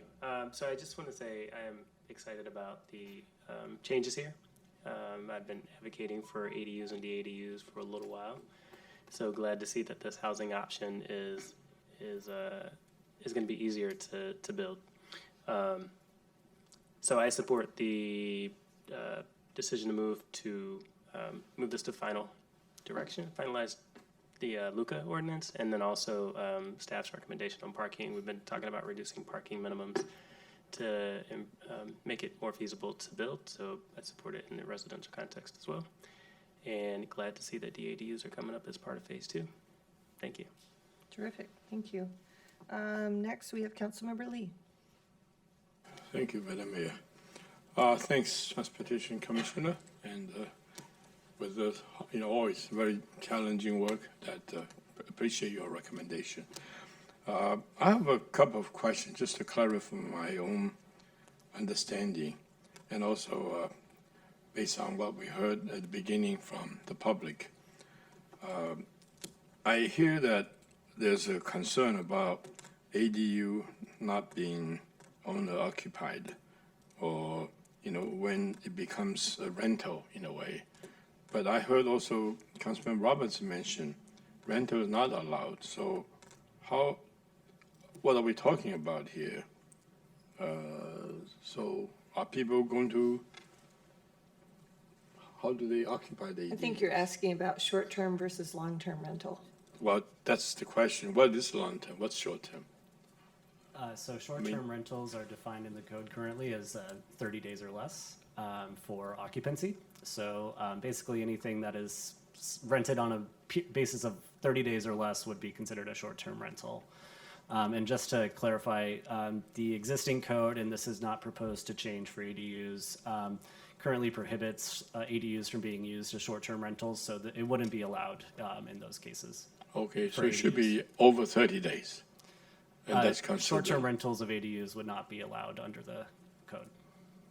But he's saying rentals of over 30 days. That's 80, would- well, Oh. you just mentioned over 30 days it's okay. Yes, that's correct. Yes. Long-term rentals would be okay. Well, Yep. so it's not quite rental not allowed, short-term rental not allowed. Correct. It's the same as it is today, if you're looking at it. I know, okay. But I think there's some concern over, whether it be long-term or short-term. I think that there's some concern from the public, and I heard, and that makes some sense to me because we believe when you have a rental, it's most likely, it's transitory, transitional, and maybe not as much family, really, as family, individual singles. You could have 2, 3 single person want to just rent it.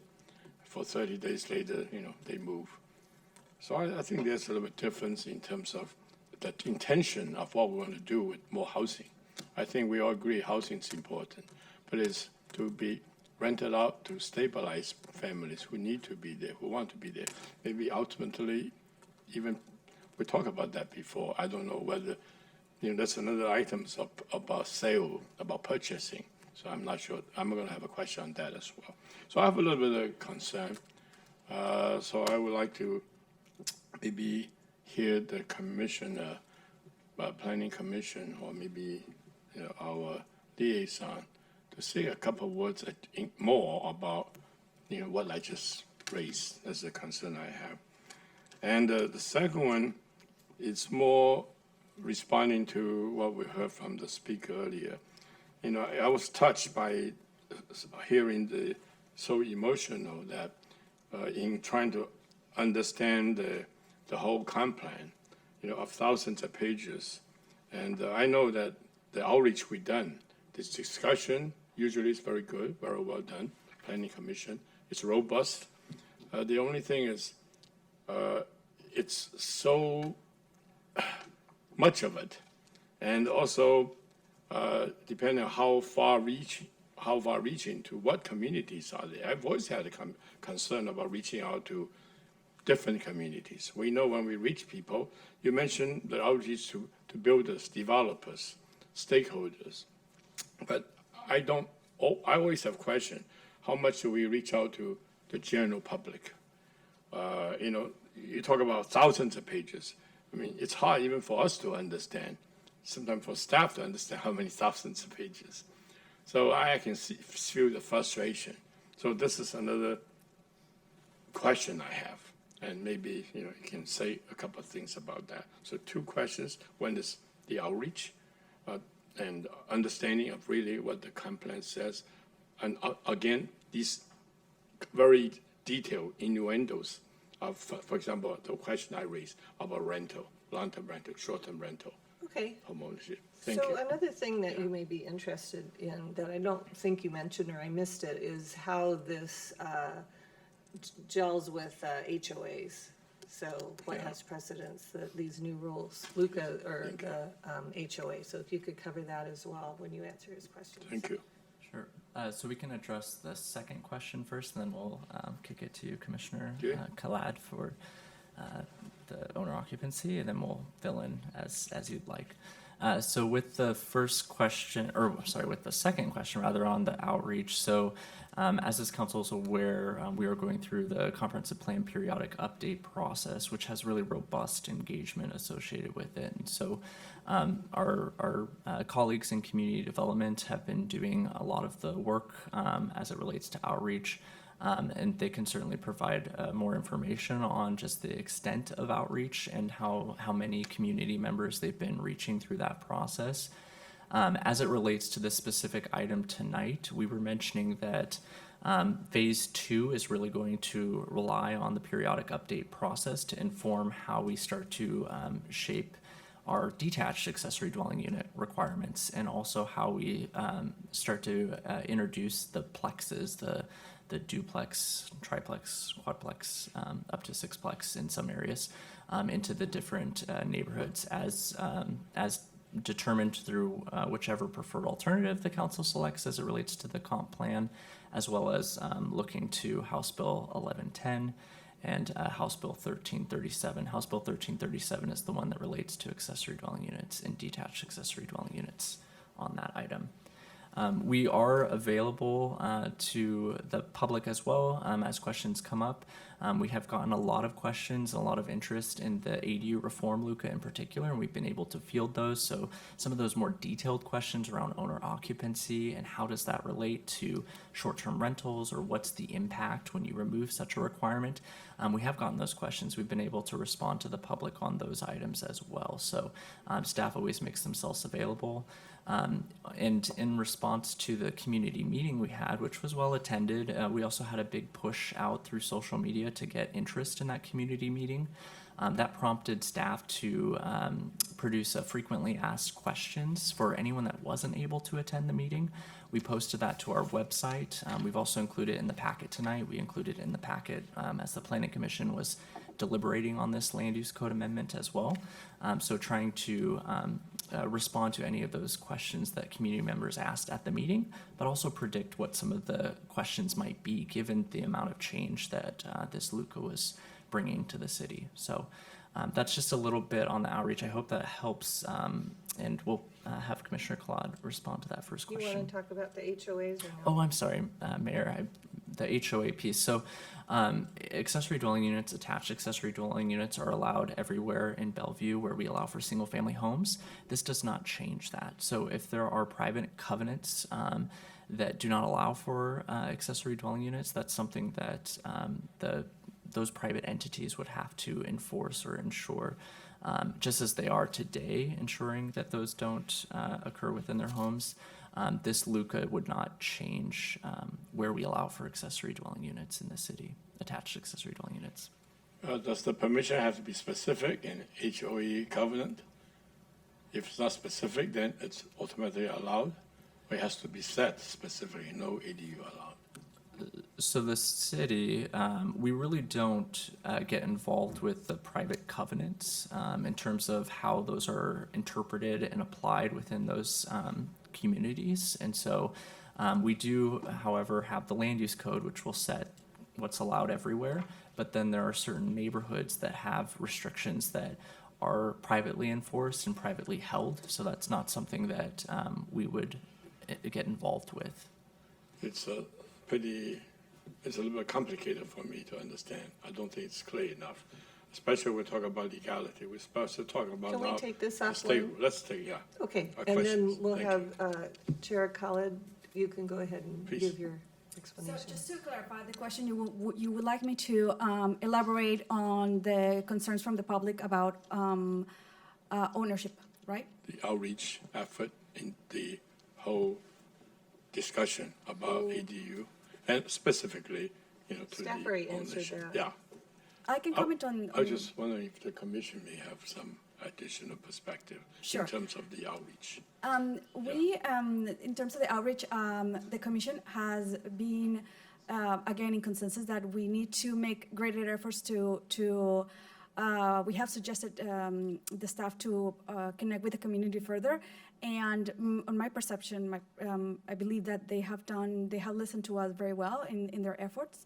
We also have at the commission increased and encouraged people to contact us and to connect with us. Some of us also meet with the public outside of the commission just to listen to their concerns. It has been very, very helpful to listen to them. Those concerns have been brought to the commission, and they have been invaluable for the discussion, the robust discussion that in this particular case that we had. Based on the feedback that we heard from the public, it's how we formed the recommendation that we are presenting to you today. Thank you. Thank you very much. Okay, let's move on to Councilmember Stokes. Yeah, again, thank you. Okay, stay green. Yeah, thank you again, both the staff and the commissioner for doing this work, and it's really amazing. We're, I think, very lucky to be actually doing this at the time of changes in the city, and I'll talk a little bit about that in a minute. But ADUs are just one piece of a larger housing puzzle, and they're not the only housing solution, but they bring many benefits, and that's again and they tie in with what we've been talking about, not only just in ownership for anybody in the city, but also hopefully a more affordable housing on this. And it provides different housing options, more in high opportunity areas, for example, near schools, parks, and amenities, which is very good. And provides for smaller living spaces, which a lot of people need and want. A lot of times people are living in a 30,000-foot house by themselves, and they don't have any options a lot of times. And providing for and supplementing actually income for homeowners and who own fixed incomes. And I really appreciate the Planning Commission's recommendations that ease the barriers for ADU construction to spur ADU development. It just provides opportunities for family-sized units. Increase the size limits is very, very needed, and it requires off-street parking for ADUs where transit isn't available over larger lots. And the state legislation this year, 1337, we've been talking about, requires many of the proposed changes to the LUCA. And so we'll be taking actions to move the city in that direction, but we're also putting our own mark on that. And I think that's very exciting. I did want to, this ties into this, but say that what you're doing now is something that is tying into, is good timing because it's tying into the Seattle-King County Realtors' support of ADUs and other affordable alternative housing to meet the needs of Bellevue's growth in affordable housing. And having the realtors out talking about ADUs, talking about different types of housing, smaller houses, and all is just a real mark that Bellevue and the whole community is coming together in. We need to do more and do it in a better way and get more housing for people. It's what it comes down to. And it's not taking housing away from other people, it's adding to that. And I really appreciate and very willing, ready to go and vote for the proposal. Great. Thank you. Thank you. Deputy Mayor. Thank you, Mayor. And thank you, Chair Khalad and Nick and Caleb. Great presentation. Whenever we're removing barriers and streamlining processes, my ears always perk up, and I always like and appreciate that we're making it easier for residents to establish an ADU on their property. I want to thank Councilmember Robertson for excellent direction and leadership on this, as well as kudos to the entire Planning Commission on this really strong work. I want to echo Councilmember Robertson's comment about education. I think it's really important, especially because, we really get rid of a lot of the registration, no registration, no public notice, et cetera, et cetera. So for them to understand that even though we removed all those barriers, there are still processes that they have to follow in terms of selling a piece of property or selling the ADU, et cetera. I think some of these things still exist, so it's not a free-for-all. So I think that's going to be a very important piece to this still. So I'm all in favor of moving this forward. However, I do think that there are two things a little bit outside of this, though, and City Manager will probably follow up with you on an email on this, but this does, and this is a recurring theme that I've spoken about before, because unless I'm wrong, I haven't heard that we reached out to the neighborhood associations on this. Did we make an active effort to reach our excellent neighborhood associations, be it Bridle Trails, Newport Hills, Lake Hills, et cetera. Did we reach out to them directly soliciting input? We did not reach out to them directly. Okay, thank you. So I would love just to see, and I've made this request before, but this is great work in terms of outreach. I just think we can get better. And that's my only hope here, is that we could add that to the process in terms of outreaches to include the neighborhood association so they have greater transparency in terms of what's happening at the city. As well as, I'd love to see if there's anything that we can do to further crack down on the short-term rentals, again, outside of this presentation. However, when I think about the number, and I don't have the number in front of me, but I know it's a large number, and I think we've heard some people tonight that there are a lot of people taking advantage of that in our single-family neighborhoods. And I start to wonder, well, you know, if we did crack down just a little bit on that and just didn't make it strictly complaint-based, how many of those could we turn into a long-term rental and allowing the people that we're always talking about, you know, we want them to have a place here in Bellevue, be it the firefighter or the barista or what have you. It wouldn't surprise me at all if those numbers might even eclipse what we might be seeing here in terms of ADUs in the city. So I don't know what that looks like, but I just wanted to share that, those are two things that I'm thinking about as we're going through this process. But excellent presentation. I'm in full support of this. So thanks for all your great work, and to the Planning Commission's great work, and look forward to moving this forward. Thank you. Thank you. Thank you to staff and the Planning Commission for this excellent work and the thoughtful recommendation of threading a needle through all of the comments that you got. And I support the staff recommendation on parking as well. And certainly when we're doing this work, we want to be in alignment with 1337 so that we don't have to come back again and do this work over again. I also found the frequently asked questions very, very helpful, because as you said, laying the groundwork so we have a common definition, what does it really mean? So I would encourage you to send that out broadly so that as we are educating folks about what we're doing, that information is readily accessible, because I really do believe, as you said, that having the variety of housing choices, the mechanism for separate home ownership, lower cost options, supplemental income for seniors or families that may be struggling to stay in their homes is important. And I also thought it was helpful to hear about why the 1,200 square feet, and that really equates to a 3-bedroom for families, because certainly we've seen a drop in enrollment in our school district that's resulted in the closure of several schools. And so we know that we need to have robust housing options, especially for families to, you know, keep the number of students in our school district. So that's helpful. I want to thank you for noting that, because when I read the packet, it wasn't as clear to me that although we are removing the land use inspection, there is still a building code permit inspection. So we're not saying that there's no inspection. So that may be one you want to put in the FAQ so that folks clearly understand that we're actually removing the suspenders and not the belt. So there is still inspection that's needed. I agree with my colleagues about educating on short-term rentals.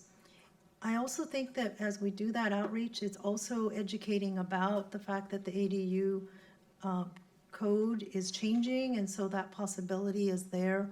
One of my questions would be that it seems like although the code is changing for those where the only equity is in their home, is there sources of funding to allow folks to be able to build out an ADU so that it isn't just those that have the investment potential to be able to build those out? I just wonder if there are any programs like that.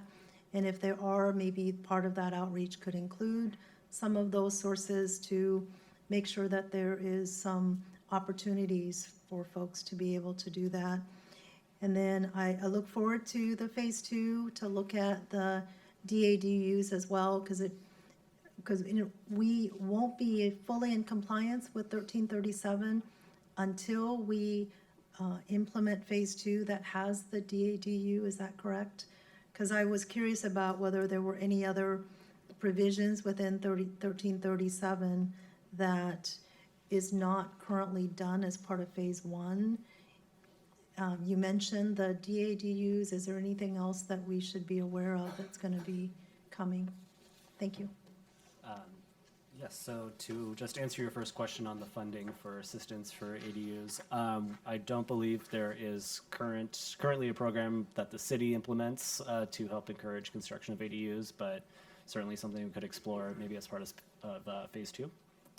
And to your second question, there, in addition to the detached ADU requirement, there is a requirement that we allow 2 ADUs on all lots on all residential lots. There can be different configurations for those. Could be 1 attached, 1 detached. We could require both attached, et cetera. But yeah, those are the 2 that are remaining that will need to be examined with the larger comprehensive plan update. And just one final note on that, the 2 ADUs, there is going to need to be some environmental analysis that's done for that as well, just by increasing the capacity for housing in Bellevue.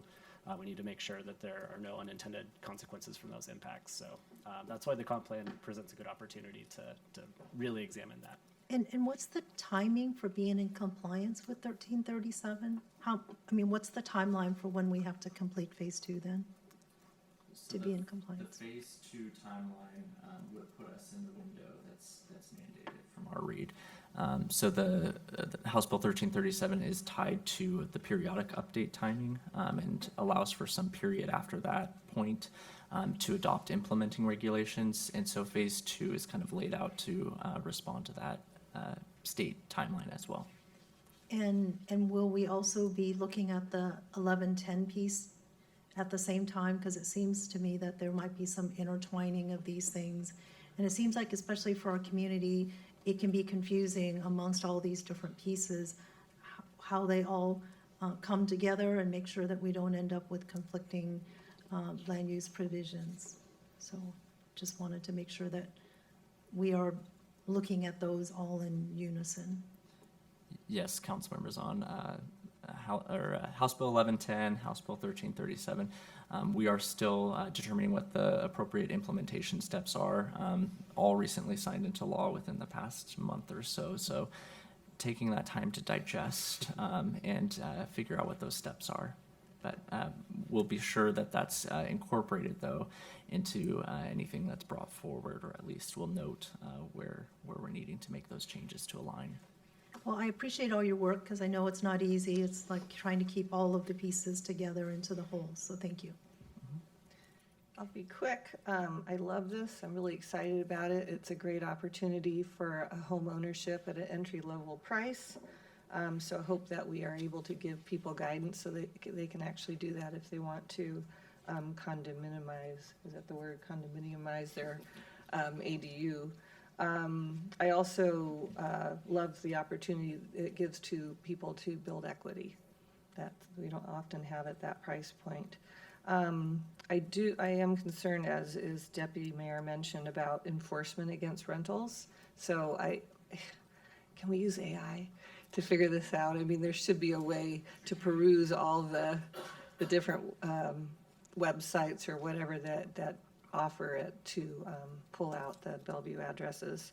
And then I'm curious if there is a way to encourage more off-street parking. I know we can't require it because of the state, but it is nice when you see it off street. So is there any way that we might incentivize that, or that would we want to? So a couple notes on the off-street parking. So the single-family homes in Bellevue do require for 2 off-street parking spaces. And with the Planning Commission recommendation, there would also be 2 parking spaces required for accessory dwelling units larger than 2,000 square feet, except when those are on a lot that's less than 6,000 square feet. So throwing a lot of numbers at you, but it would then be 1 parking space required for that 2,000 square foot. But it's not ADU. Necessarily off-street, is it? It would have to be an off-street Oh, parking space. Okay. All right. That's a Except good near frequent transit. clarification maybe for the future on this. Okay. is to list it that Make way. that very clear, Yeah. off-street, It just yes, says yeah. parking, so that's Yeah. perfect. Okay, great. Well, let's make a motion. I move to direct staff to finalize the ADU reform Luca ordinance with the staff revisions to parking for final action at a future meeting. Second. All those in favor say aye. Aye. Any opposed? Excellent. Okay. Well, we have another study session item. Mr. Miyake? Thank you very much, everybody. Members, the next study session is a presentation on a potential transportation benefit district. Specifically, the focus tonight will be on the need, process, and different funding options. Tonight, staff are seeking the council's interest in continuing the process of actually just forming the transportation benefit district. And just by way of background, a number of budget reductions were implemented during COVID. These reductions primarily focused in the area of transportation maintenance and infrastructure growth and have not since been reinstated. Again, staff are here tonight to review the need for the TBD as well as the process for implementation. After tonight's presentation, staff are seeking council direction to continue the process of forming the Transportation Benefit District. Joining us at the table this evening are Andrew Singalakis, Director, Chris Long, Assistant Director of Mobility Operations, both from the Transportation Department. Also part of the team is John Risha, Director, and Evan Phillips, City Budget Manager from Finance and Asset Management. So with that, I'll go ahead and turn it over to you, Andrew. Well, thank you, City Manager Miyake, Mayor Robinson, Deputy Mayor Neuenhuis, and members of the council. And we're here tonight to talk about the first step in the formation of a transportation benefit district. As Brad mentioned, I'm joined here with John Risha, the city's new Finance and Asset Management Director, who has quite a bit of experience actually working on transportation benefit districts in Washington State. Also here with Chris Long, the Assistant Director of Mobility Operations in the Transportation Department, and also Evan Phillips from the Budget Office. Next slide. You know, and much of what brought us here tonight was based upon budget cuts that were made in the 2021-22 budget, which affected primarily the Transportation Department's maintenance budget. And we've been on a deferred maintenance schedule ever since then. There have been discussions at council retreats and also during the budget process last year that there was an interest in trying to find a dedicated funding source for transportation, and a benefit district was something that was discussed as an option for us to move forward with. We also have many needs for some of our ongoing capital programs for our rapidly growing city. Getting to the point of authorizing a revenue source is it's a multi-step process. The first step is for the council to create the benefit district, which is really what this first step is about. But there will be many, many touch points along the way and decision points that the council will have to make throughout the process. But tonight we'll be asking the council to direct staff to move forward with the process. Next slide. And here's the agenda for the evening. What is the Transportation Benefit District? What form, why form a benefit district, and the timeline for it. And with that, I'm going to turn it over to John. Thank you.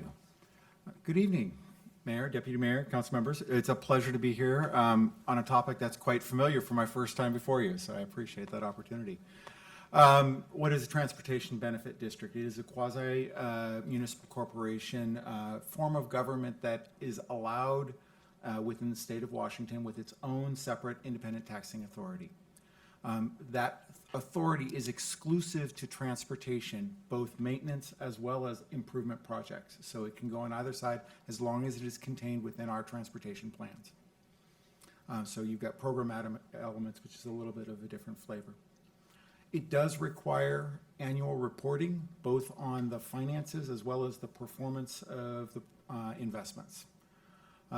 There is RCW 36.73, which provides the legislation around the districts, and 36.74, which gets into the secondary step, which is going from an independent taxing authority to assuming it within the city. And instead of having to take off your city council hat and putting on a district hat, you can keep your one hat on. So we have RCW authority if you want to pursue that aspect of it. Currently, there are 18 transportation benefit districts, though it may be 19 at this point, here in King County, including a couple that are cross-county, one in the north and one in the south. Again, tonight, we are helping provide information regarding the evaluation of formation of a citywide transportation benefit district. To speak a little bit to the options that come with that from a funding standpoint, there are both councilmanic or council-approved options as well as voter-approved options.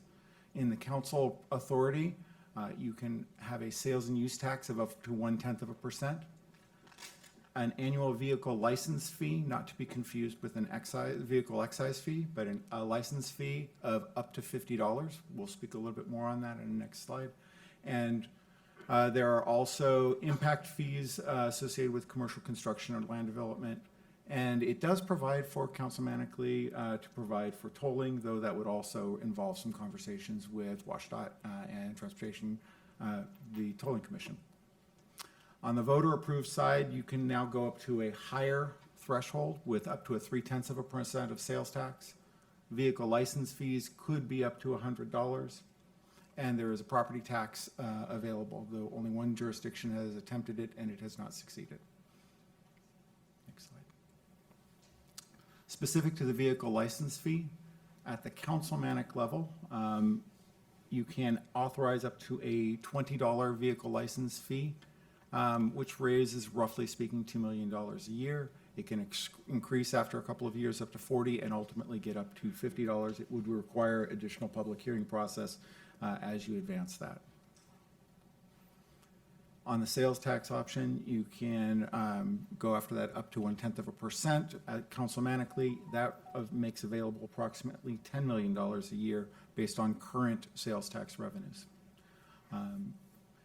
What that would translate to is roughly $20 to $30 a year for the average Bellevue resident.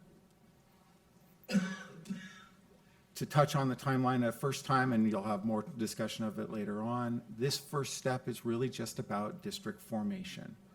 There are a number of districts that have been formed and have either not been assumed or have not had funding associated with them, as the legislative bodies have looked at those and put them as an arrow in their quiver for the future.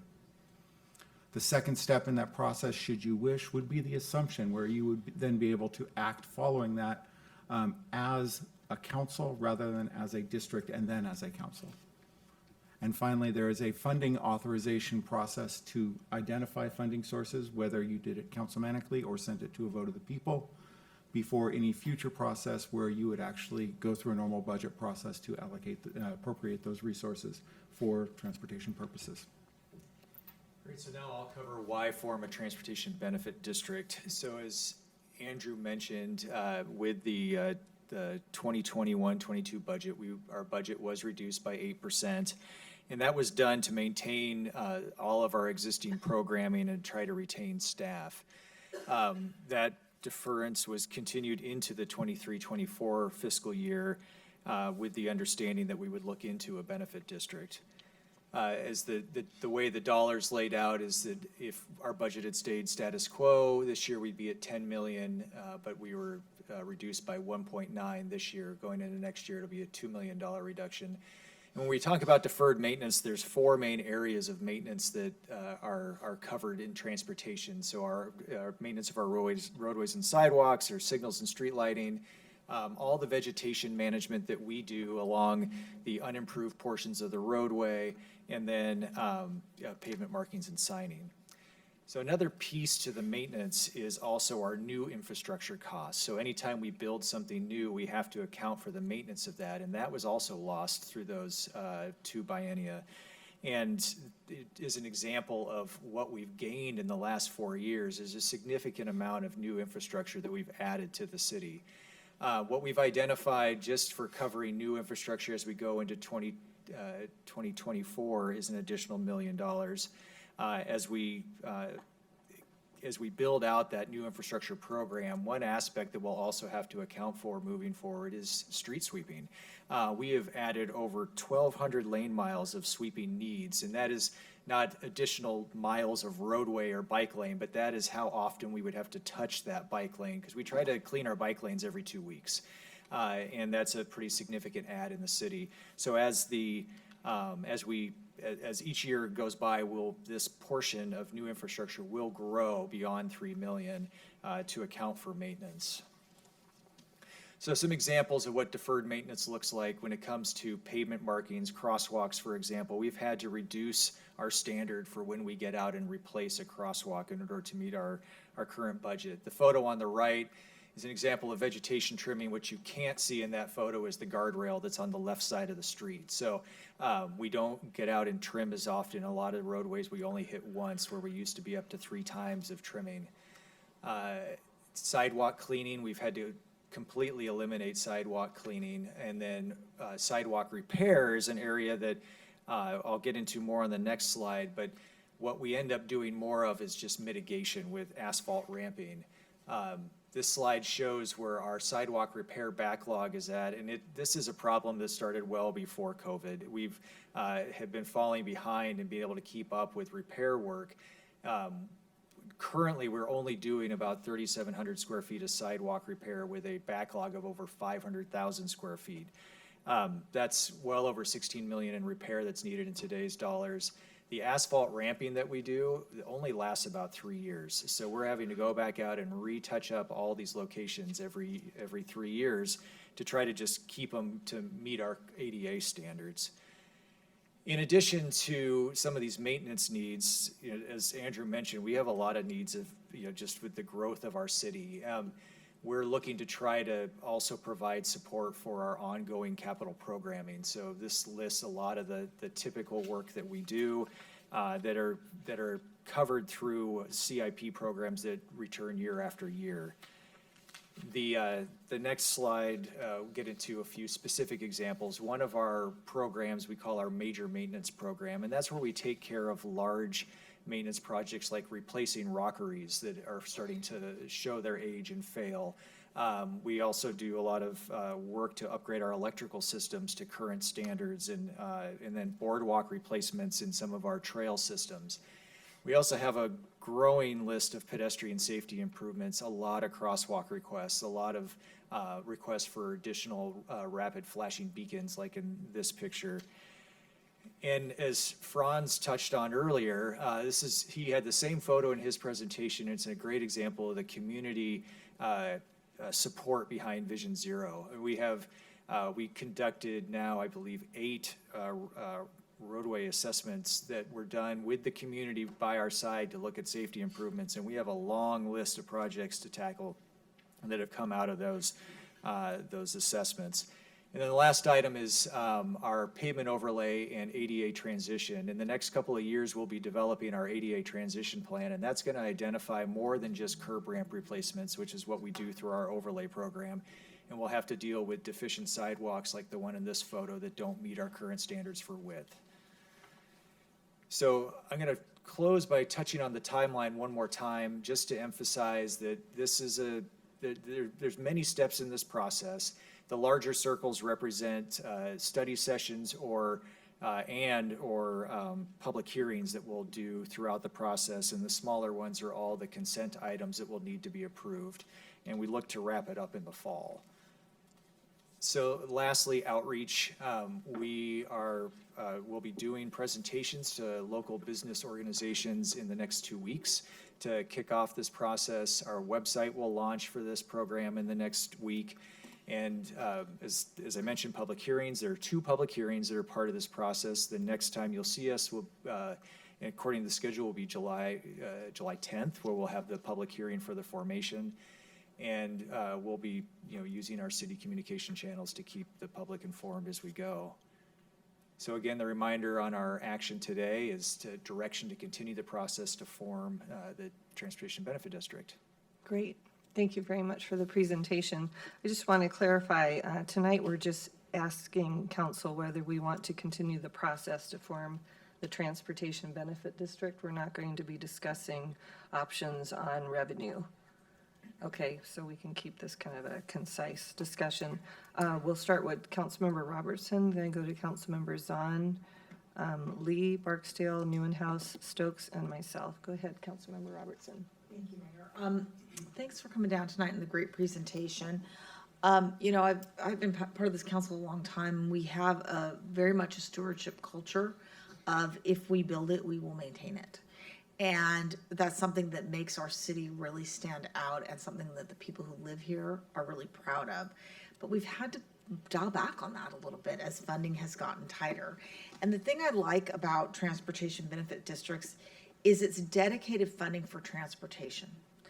If times are getting lean, it can't be scooped up and spent on parks development or on, you know, other funding operations.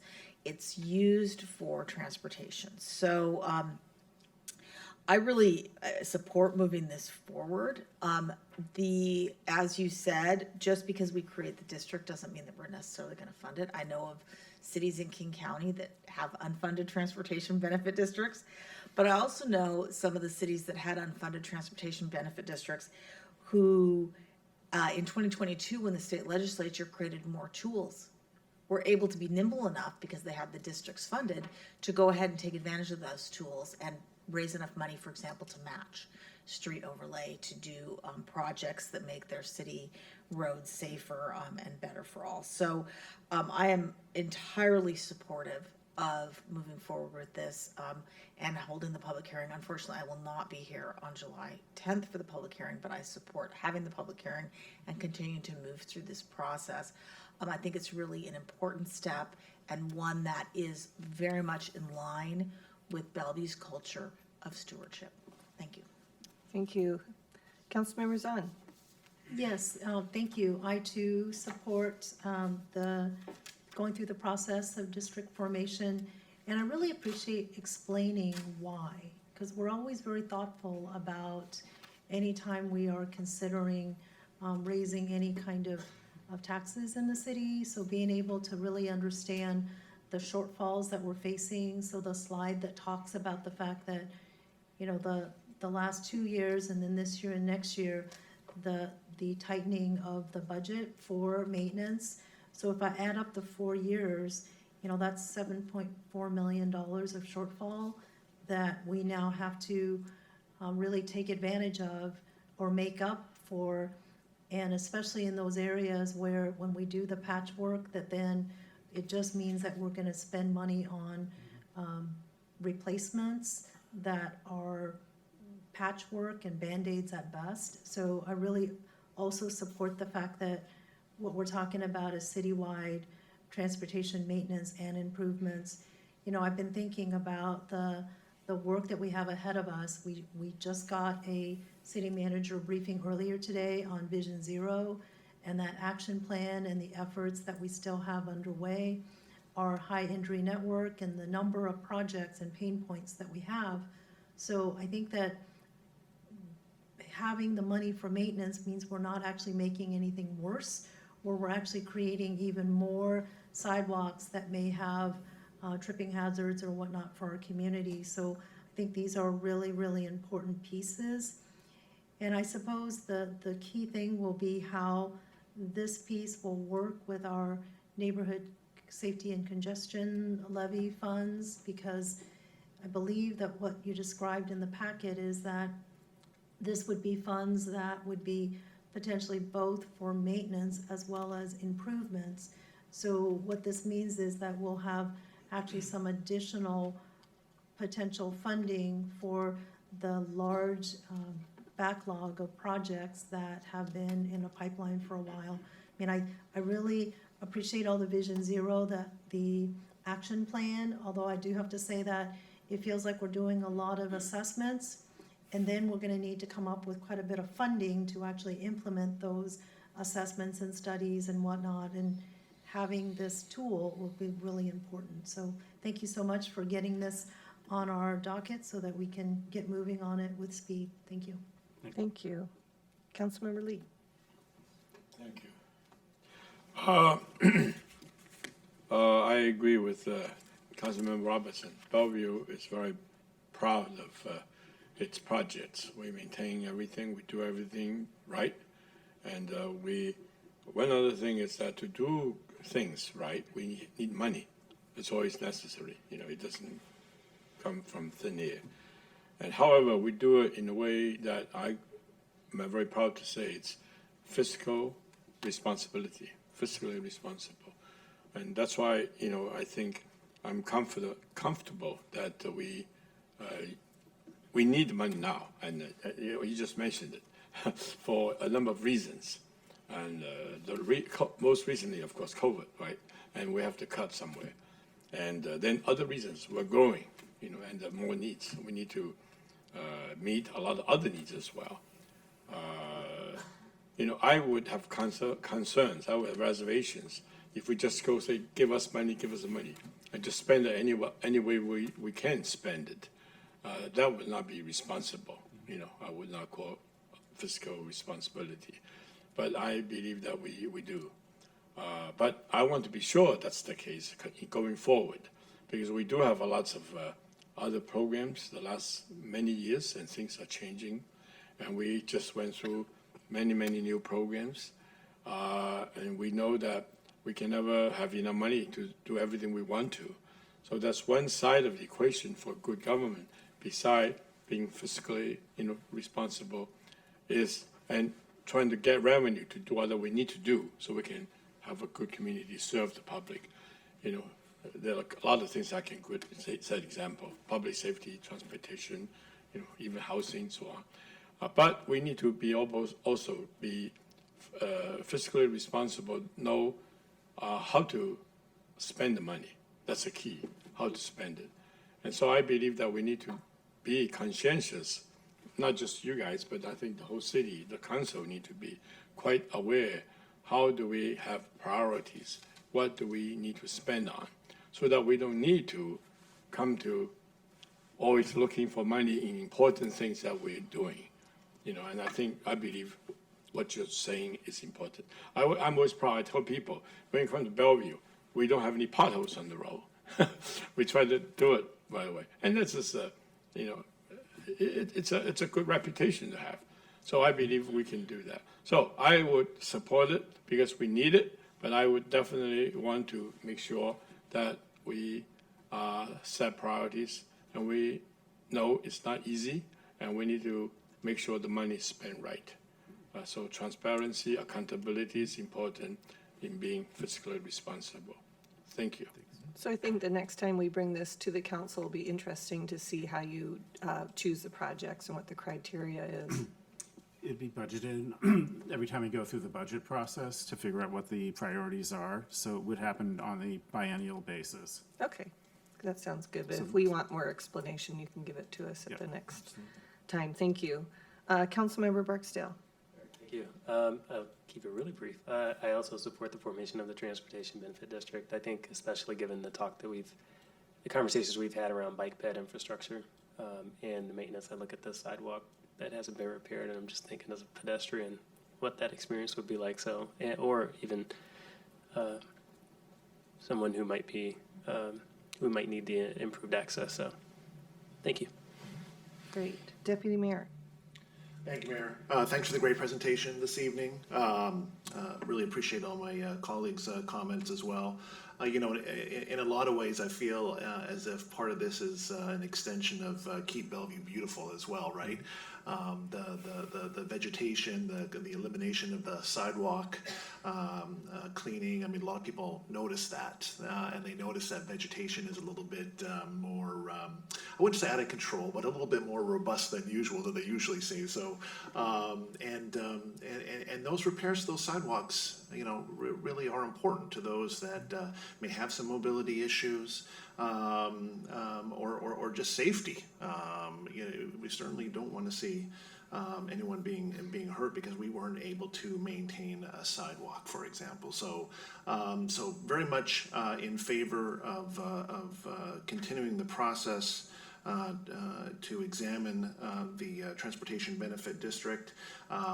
Would, as the mayor mentioned, would like to see what the types of projects, how we're, the type of funding. Would also like to know some information about the 18 other benefit districts, the approaches that they took. I'm sure there's some commonalities there. The types of revenues they were able to raise to give us some sense of what we might think we could generate from this. Would like to see that as well.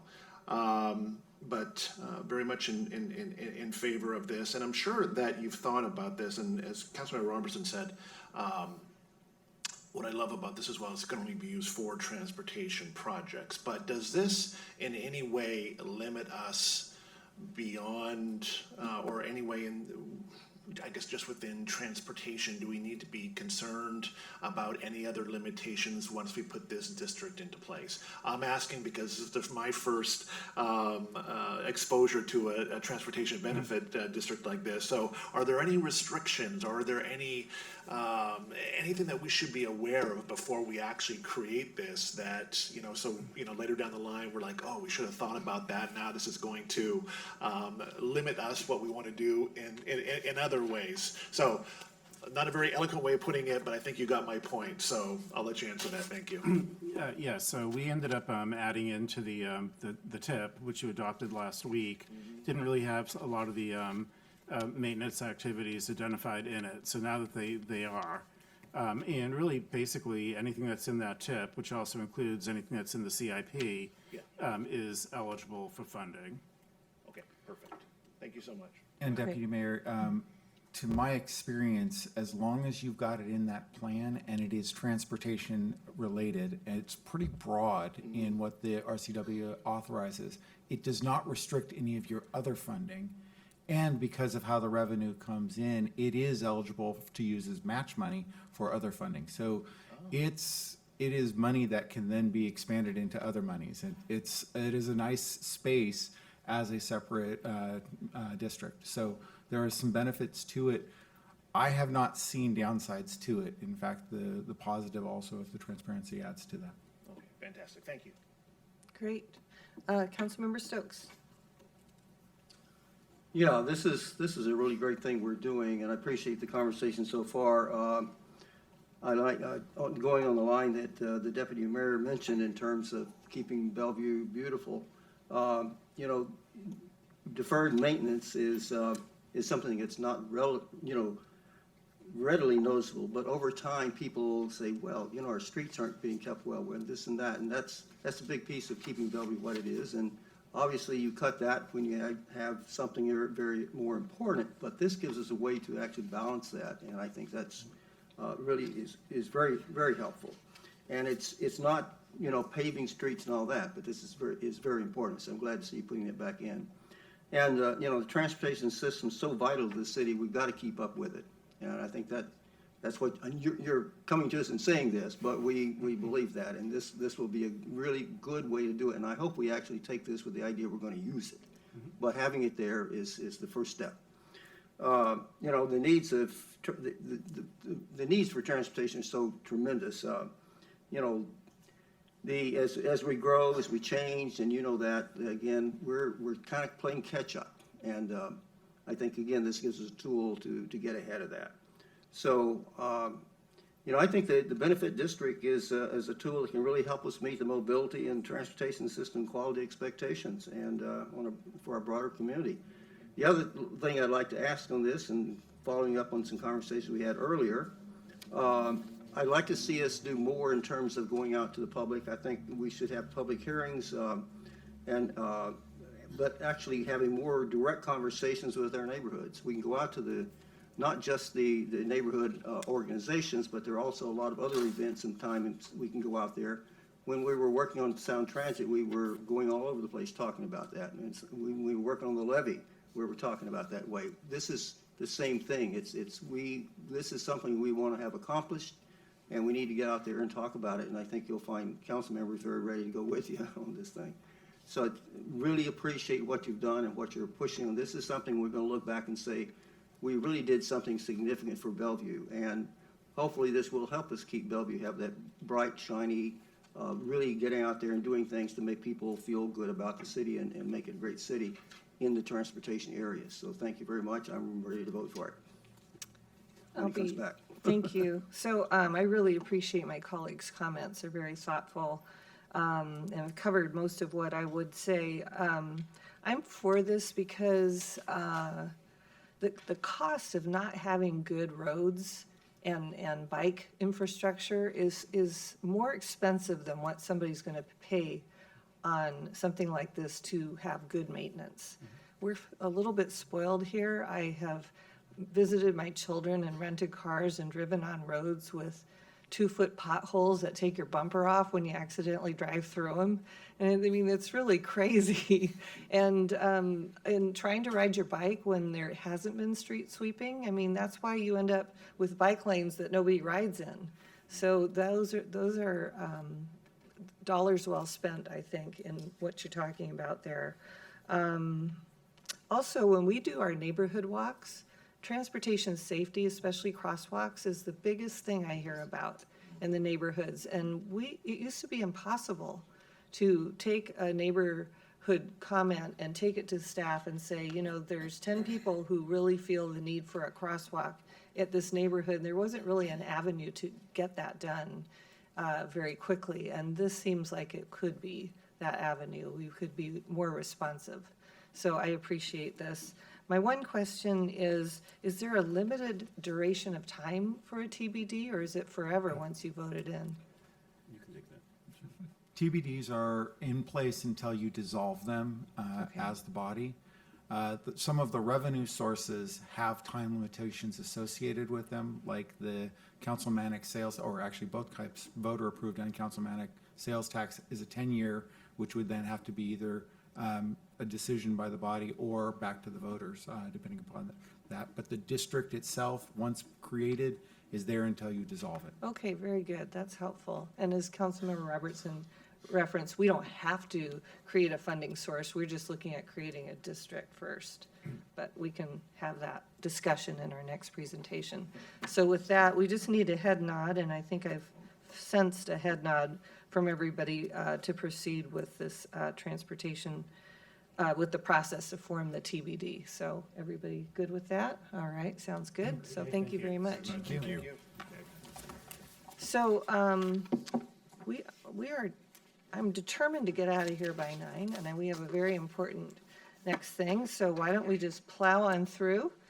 And okay, go ahead, Mr. Miyake. Genesee's making her way up here. It is our last item this evening, is an update on the federal affairs, including a brief update on the appropriations process, as well as the council's consideration this evening of a set of draft 2023 to 2024 federal priorities, which would support the city's federal advocacy program. After tonight's presentation, staff are seeking council's feedback on the draft priorities, and if possible, the council's adoption of those priorities tonight, or if not tonight, at a future meeting. So joining us this evening is Genesee Atkins, our Chief of External Affairs, and take it away, Genesee. Great. Thank you, Mayor, Deputy Mayor, council members. It's a pleasure to be with you tonight, and it's great to follow on behind that great presentation from the departments about how we can leverage different resources. So let's turn to the federal scope to talk about our priorities for the city. It's just me. So in terms of direction, you heard the city manager.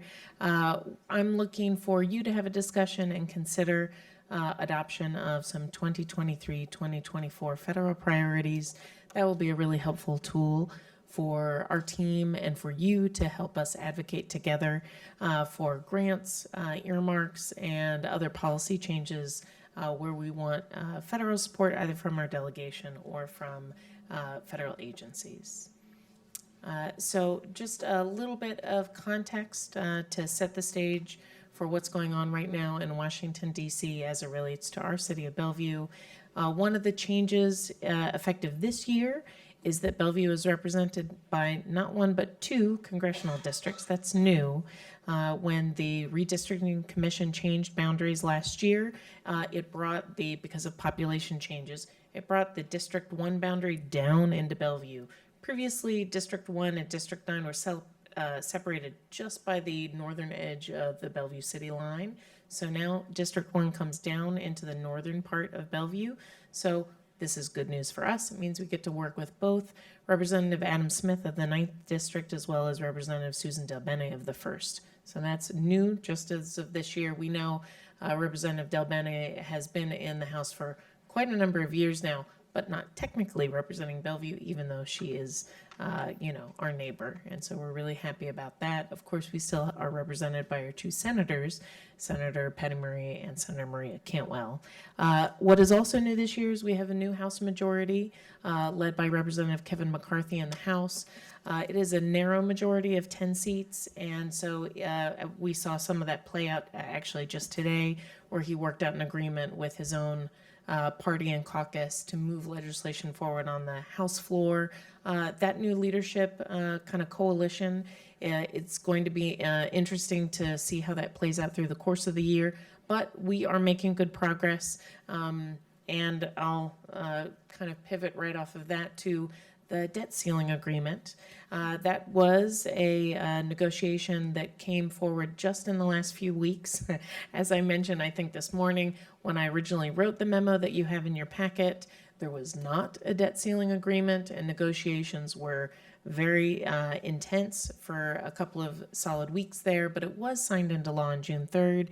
It does set the spending levels for both defense and non-defense spending through this year and then through the next calendar year. So those are set through January 1st of 2025. For those of you peering at this delightful photo, this is with Representative Strickland from South Puget Sound, former Mayor Strickland of Tacoma, and this was from the Bellevue Chamber of Commerce trip. And you can see Councilmember Robertson just over the Congresswoman's right shoulder. So you can see our little group of folks. It's in that really nice room just off of the House floor. So it was a nice photograph. What is nice about this debt ceiling agreement, it gives us clear certainty to move forward with the appropriations process. The appropriations process, of course, is how we fund federal agencies. It is also where conversations about congressionally directed spending, that's the new way we say earmarks, move forward through the process. Right now, we have 3 of our earmark requests that we forwarded to our delegation moving forward. So that will now proceed. The House Committee on Appropriations, led by Representative Kay Granger of Texas, they're hoping to mark up those bills. There are 4 bills currently in motion this week or next. So we are moving ahead, which is terrific on the House side. The Senate moves a little bit more slowly. And we think that, of course, you know that the chair there is Washington's own Senator Murray. They're hoping to start that process hopefully this month, if not next month. So that'll continue throughout the summer. So we are really excited about the progress that we are making as part of that appropriations process. And again, that funds the federal agencies where we then turn to apply for grants. What you are considering this evening is a set of 2023-2024 federal priorities.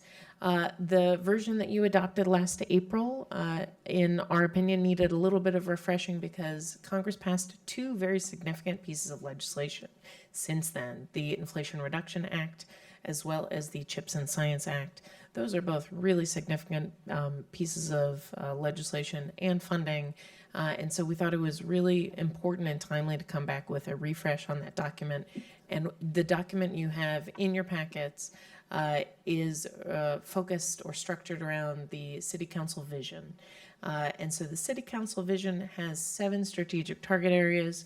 We thought that those really provided a really great structure for then outlining the issues that are relevant for the City of Bellevue in 2023 and 2024. You see those strategic target areas up here, and you have the fuller attachment in your packets. I was able to have briefing time with most of you to talk through this, and the version that is in your packets has been updated to reflect feedback that I received from you and in consultation with our consultants who are primarily based on the East Coast. And I did not want to keep them up that late tonight. and they appreciated that. But I was in touch with them last week and then throughout the day today to do research to make sure that we have a good document for you to consider tonight. The last thing that I'll mention here before turning it over to you for a conversation is what's coming ahead over the next several months on the federal front for Bellevue. Tonight or at a future meeting, we would appreciate your consideration and adoption of federal priorities. That is a really great tool for us to use in working with the delegation in particular to say, this is how we connect the city vision to the specific things that help us accomplish that mission. And so that's what the document seeks to achieve. The deputy mayor will be with staff in Washington, D.C. next week. In particular, this is a chance not only to share our federal priorities if we have them adopted, but it's also a good time to thank them for their continued support and advocacy for our earmark requests, which are moving forward, as well as for our current pending grant requests. We have 3 that are already submitted right now, a couple of them at EPA and 1 at USDOT. And then you'll see the third bullet on here is that we are about to submit, and again, this does dovetail a little bit with what you heard about earlier on Vision Zero. We are going to submit within the next month a revised application for the Safe Streets and Roads for All program at USDOT. We had a terrific debrief with the USDOT staff. We performed very well in the first round, and they strongly encouraged us to reapply. So by going to visit with our delegation next week, we'll be able to give them an update on that grant application and then hear their feedback. If they have any pointed feedback for us, it's a really good time because we really are working right now on that application. And if they have some terrific information, they are as close to the process as it gets. So, and they've been very supportive in the earlier round. So the timing of going to DC is really great in advance of this upcoming July deadline. The appropriations process, as I mentioned earlier, will move. It'll be pretty active throughout the summer. That'll be when they do a lot of the markups of the different appropriations bills. But of course, their federal budget year starts October 1st. So we won't know, just to bring it back down to Bellevue specifically, we won't know, for example, if our earmarks are really getting funded, probably until September. That's really when we will really know. We will hopefully keep moving through the different steps of the process. And so far, we've got 3 that are moving ahead. It would be really unusual to get all 3, but we are hopeful and aggressive. And then we will use that August recess to continue to educate and build awareness and express thanks for things that have been federally funded, either through recovery and ARPA programs and dollars, or for things that are burgeoning and developing. We have a lot of things, whether it's the CCAT program or some of the other things that have been funded in recent rounds of earmarks, or that have come through the PSRC or state agencies. We want to use this as an opportunity to help them. We've already gotten a couple of requests from our delegation about things they'd like to see and hear about when they're here for August recess. So while that is traditionally a quiet month for our own city government, it is a time when the federal staff who support intergovernmental affairs make ourselves available and do some good programming to try to lure congressional officials and their staff to take advantage and see things on the ground. Because Zoom is great for a lot of things, but some things you have to actually see in person. And then we'll continue to do ongoing engagement with different stakeholders, including the National League of Cities, the Bellevue Chamber, the Bellevue Downtown Association, and lots of community organizations. Our federal priorities document is a really helpful tool. It is not exclusive or inclusive of everything that might come up, but it really is a helpful document to talk about what is important to Bellevue over the approaching year. So that is the next steps ahead of us. And again, for your consideration, we'd like you to talk about and discuss, consider adopting a set of federal priorities tonight or at a future meeting. And I'm here to answer any questions you might have about any of this, including the attachment. Thank you. Great, thank you for that presentation. Any comments or questions from anybody on this? Do you feel, okay, Councilmember Barksdale?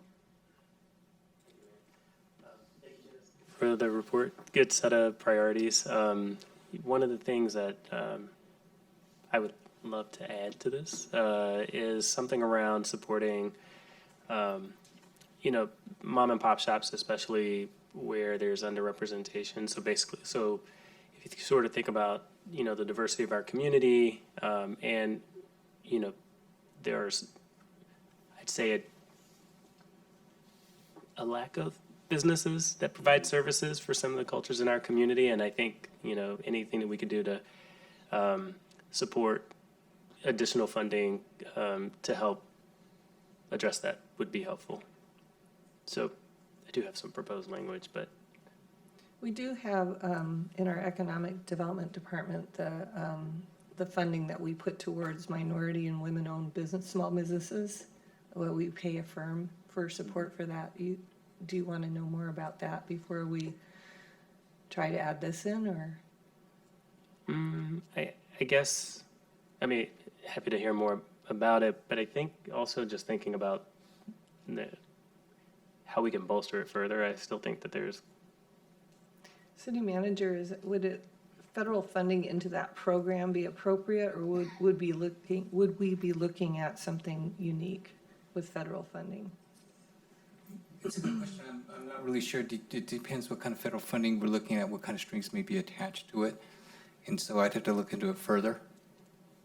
And I'm certainly open to the staff too, if you have any other comments to that question. I know that we coordinate quite a bit with the Small Business Administration on a number of different programs for small businesses and underrepresented businesses. That's some engagement we do currently with Region 10 to share out and promote a lot of their different resources for small businesses. I think one thing that would be potentially a really good future opportunity for us would be some maybe a pilot or some seed money toward trying to reduce barriers to some, I think, of the businesses that you're talking about. That could definitely be something that we could do in the next round of earmark funding or congressionally directed spending. We would just need to take some time to flesh out what it would look like. I don't think we don't have that sitting on the shelf with something that we'd need to put some energy and some intention into doing well. But I think that could be that is what we often use earmark requests for, is to kind of beta test or launch a new initiative. That could be something that we could work with the economic development folks around, making sure that it was well thought through, and then advance that in the next cycle. That would be great. Yeah. I think one of the things we could do, we've actually recently met with the Small Business Administration too, and we could bring this up with them. Yes and yes. Okay, Good any possible. other comments or questions, Councilmember Zahn? Yes, thank you. I appreciate having the federal priorities pulled together and refreshed so it's up to date.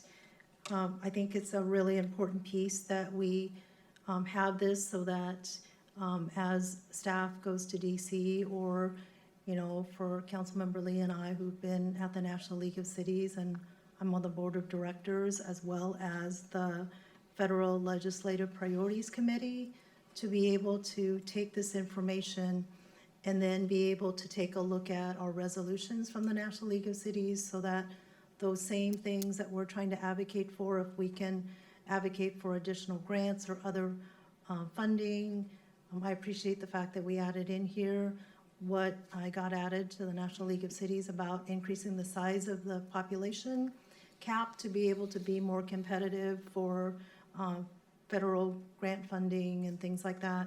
I guess my only thing I would just say is continue to leverage those of us that are already going to DC to do that lobbying. I appreciate seeing the PowerPoint about others that are going to DC, but I would say that, for the last several years, there's also been meetings with congressional members as part of National League of Cities as well, doing the same recognition and advocacy for the earmarks, especially back in 2019 when Councilmember Lee and I met with our delegation to talk about the Grand Connection and plant the seed for that. So I think it's important to acknowledge some of that work that's being done.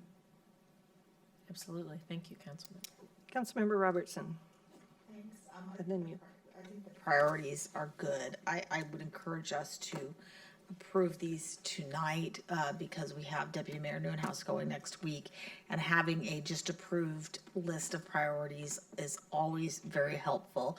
The priorities seem to strike the right balance and note and really address things that are appropriately addressed by the federal government where we might have the most opportunities. And it seems like they really build on the advocacy efforts that we have been making in DC. I know the mayor's been a couple of times. I went, Deputy Mayor's going. And those trips are so powerful and so, hopefully so effective. For anyone at home that's watching, these are not junkets. I don't think, the only time I saw any of the sites in DC was when I was either walking past them at super speed or driving past. We walked thousands of steps and did so much into the 2 to 3 days we were there. It was crazy. And I wanted to thank really the generosity of the delegation members who sat down with the groups and do every time we are present there, as well as the US DOT. They really made time for us. I think these trips matter, and I think having the federal priorities in hand also matters. So I would support absolutely approving these tonight and continuing to up our efforts in DC because it matters. Thanks. Okay, thank you. I'll go and then Councilmember Lee. I had an idea, like Councilmember Barksdale had an idea, and you had suggested that we do some more research on this. And my idea was to bring back the one-time exemption from capital gains tax for sale of a primary residence. I've been talking to people that feel that that would incentivize people to downsize and free up more single-family home for some of the families, because I think more than 50% of our single-family homes are occupied by empty nesters, which is fine. But, there's no incentive for people to downsize, and I think that would be a big incentive, and it used to work. And we had it for a long time, and then it was gone. Did you say 1997. 97. It was changed, yep. Yeah, so anyway, I would like to explore the value of that. I don't want to hold up this federal priorities. And I agree with Councilmember Barksdale that we really need to be looking at our small businesses as we have development coming out. I don't mean to speak for you, maybe this is my interpretation of what the values you're expressing, but I'm looking at Old Main right now, and I'm looking at an entire half block of 1 to 5 businesses are going to be displaced during development. And I'm seeing another development almost done at the same time that these businesses are being displaced. Isn't there a way that we can help ferry people over to these new sites and keep them in the neighborhoods? And I'm sure that takes dollars, and so I would be really interested in helping businesses who want to stay in the region stay, with an emphasis on female and minority-owned businesses. So I'd be happy to look further into that, and I like your idea of a pilot project. Okay. So, yeah, okay. Excellent. Thank you, Mayor. Councilmember Lee. Thank you, Madam Mayor. I want to compliment Genesee's the staff for coming up with a very well delineated and detailed priority list, as we do with the state.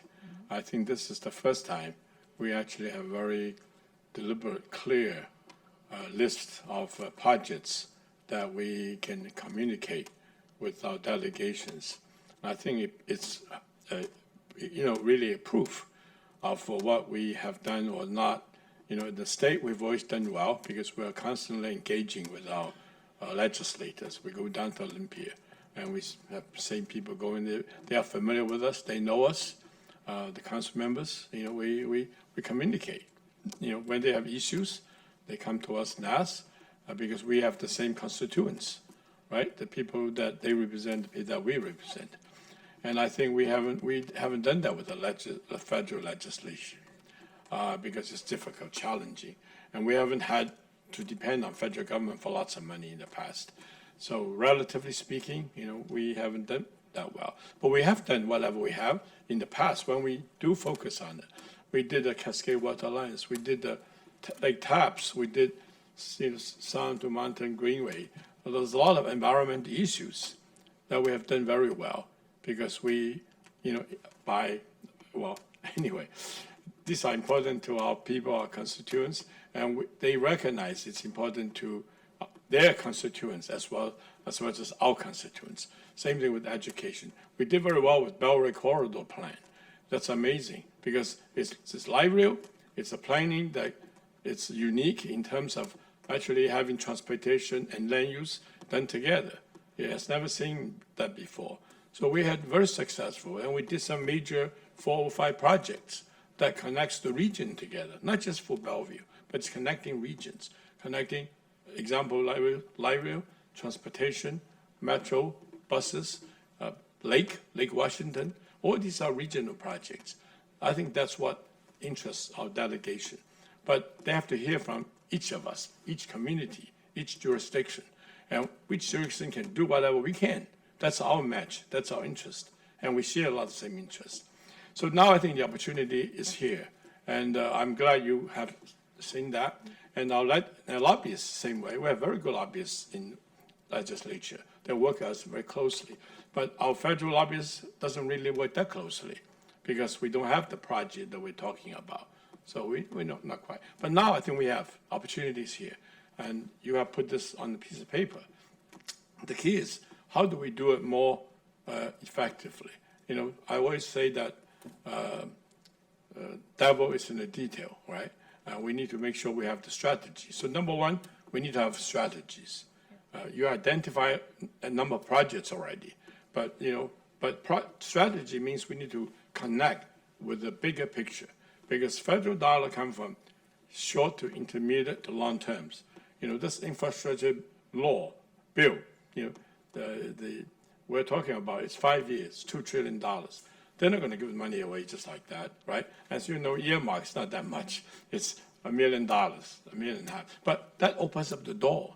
That opens the door to the government agencies. And government agencies will have big money that comes. So I think these are the things that we need to be aware of. We need to be strategizing. And I think, what Councilmember Zhang had mentioned, and Councilmember Robertson also mentioned, our presence, either in D.C. or here locally, with their staff, with our, congressmen, our delegation is important because we share the same concerns, what's good for the public, the community. And it's leveraging all of us. And I've been going to D.C. for 25 years. So I'm not a new kid on the block, right? So I think this is a great opportunity. We can all be leveraging each other. And federal government, we have local representative as well. You mentioned about SBA. I used to be SBA regional administrator, so I know how it works. You do get to the federal government, you do have a way of making connections because federal government is looking at these people to say, what's going on in the local government? They want to reach out to us, right? That's how they can actually connect. So EPA is now very interested. They are very active because environment's a big thing now. It is a big deal. It's climate change, environment, everything we talk about has something to do with environment. Technology, it's also very connected to environment. Mayor was saying earlier, hopefully our technology can actually make things work a lot easier, a lot better, a lot more efficiently. And they're interested. And we talk about how do we qualify. EDA, Bellevue is a very well-to-do city, so we never qualify for economic development agency loan. So now we have some people that we met from EDA, assistant secretaries. And they said, well, Okay, Councilmember Lee, I'm going I'm to done. ask Okay. you to finish so one more Councilmember minute, Stokes that's it. can talk. okay, well, as you can tell, Because we're going to end the meeting at 9. So Councilmember Stokes, I'll let you speak, and then if we have extra time, I'll put you back on, Councilmember Lee. let me just finish this and I'm Go done. ahead, Councilmember Stokes. Okay. Well, I think the rest of you said everything you said on the mic, maybe word. I think I agree with what's been said so far. I would like actually to make the motion to adopt the 2023-24 federal policies. Okay, I'm going to let Councilmember Lee finish, and please finish quickly so I Yeah, can anyway, say what so I need to say about the next We can meeting. provide the leverage, the connection with these agencies by looking at regional basis, regional partnership. That's why I said, just finish up, partnership is very important. Advocacy is very important. Relationship is important. And also, we just brought up a few ideas. Opportunity is important, okay? And I think we need to look at all those, and all of us can give you input and help to make this a very successful program. So I want to again compliment you to actually putting all this, in a cohesive way. Now it's just how do we execute? Okay, good, thank you. Thank you. So is there, all those in favor say aye? Aye. Any opposed? Okay, great. So quickly, Monday, next Monday is a holiday. We will not have a meeting here. And then Tuesday, the next day is, Monday is Juneteenth, that's the holiday. Tuesday, we're going to be celebrating that. And I want to invite the entire community to come to City Hall on Tuesday at 6:30. There's going to be art, performance, food, and dialogue amongst the community's most influential Black leaders. You can look this up online. It looks very interesting. I will be there myself. I hope you will join me. And I think Councilmember Barksdale will be leading a panel discussion as well. So I hope you will join us 6:30 on Tuesday, June 20th. And our next meeting will be June 26th. And with that, we are adjourned.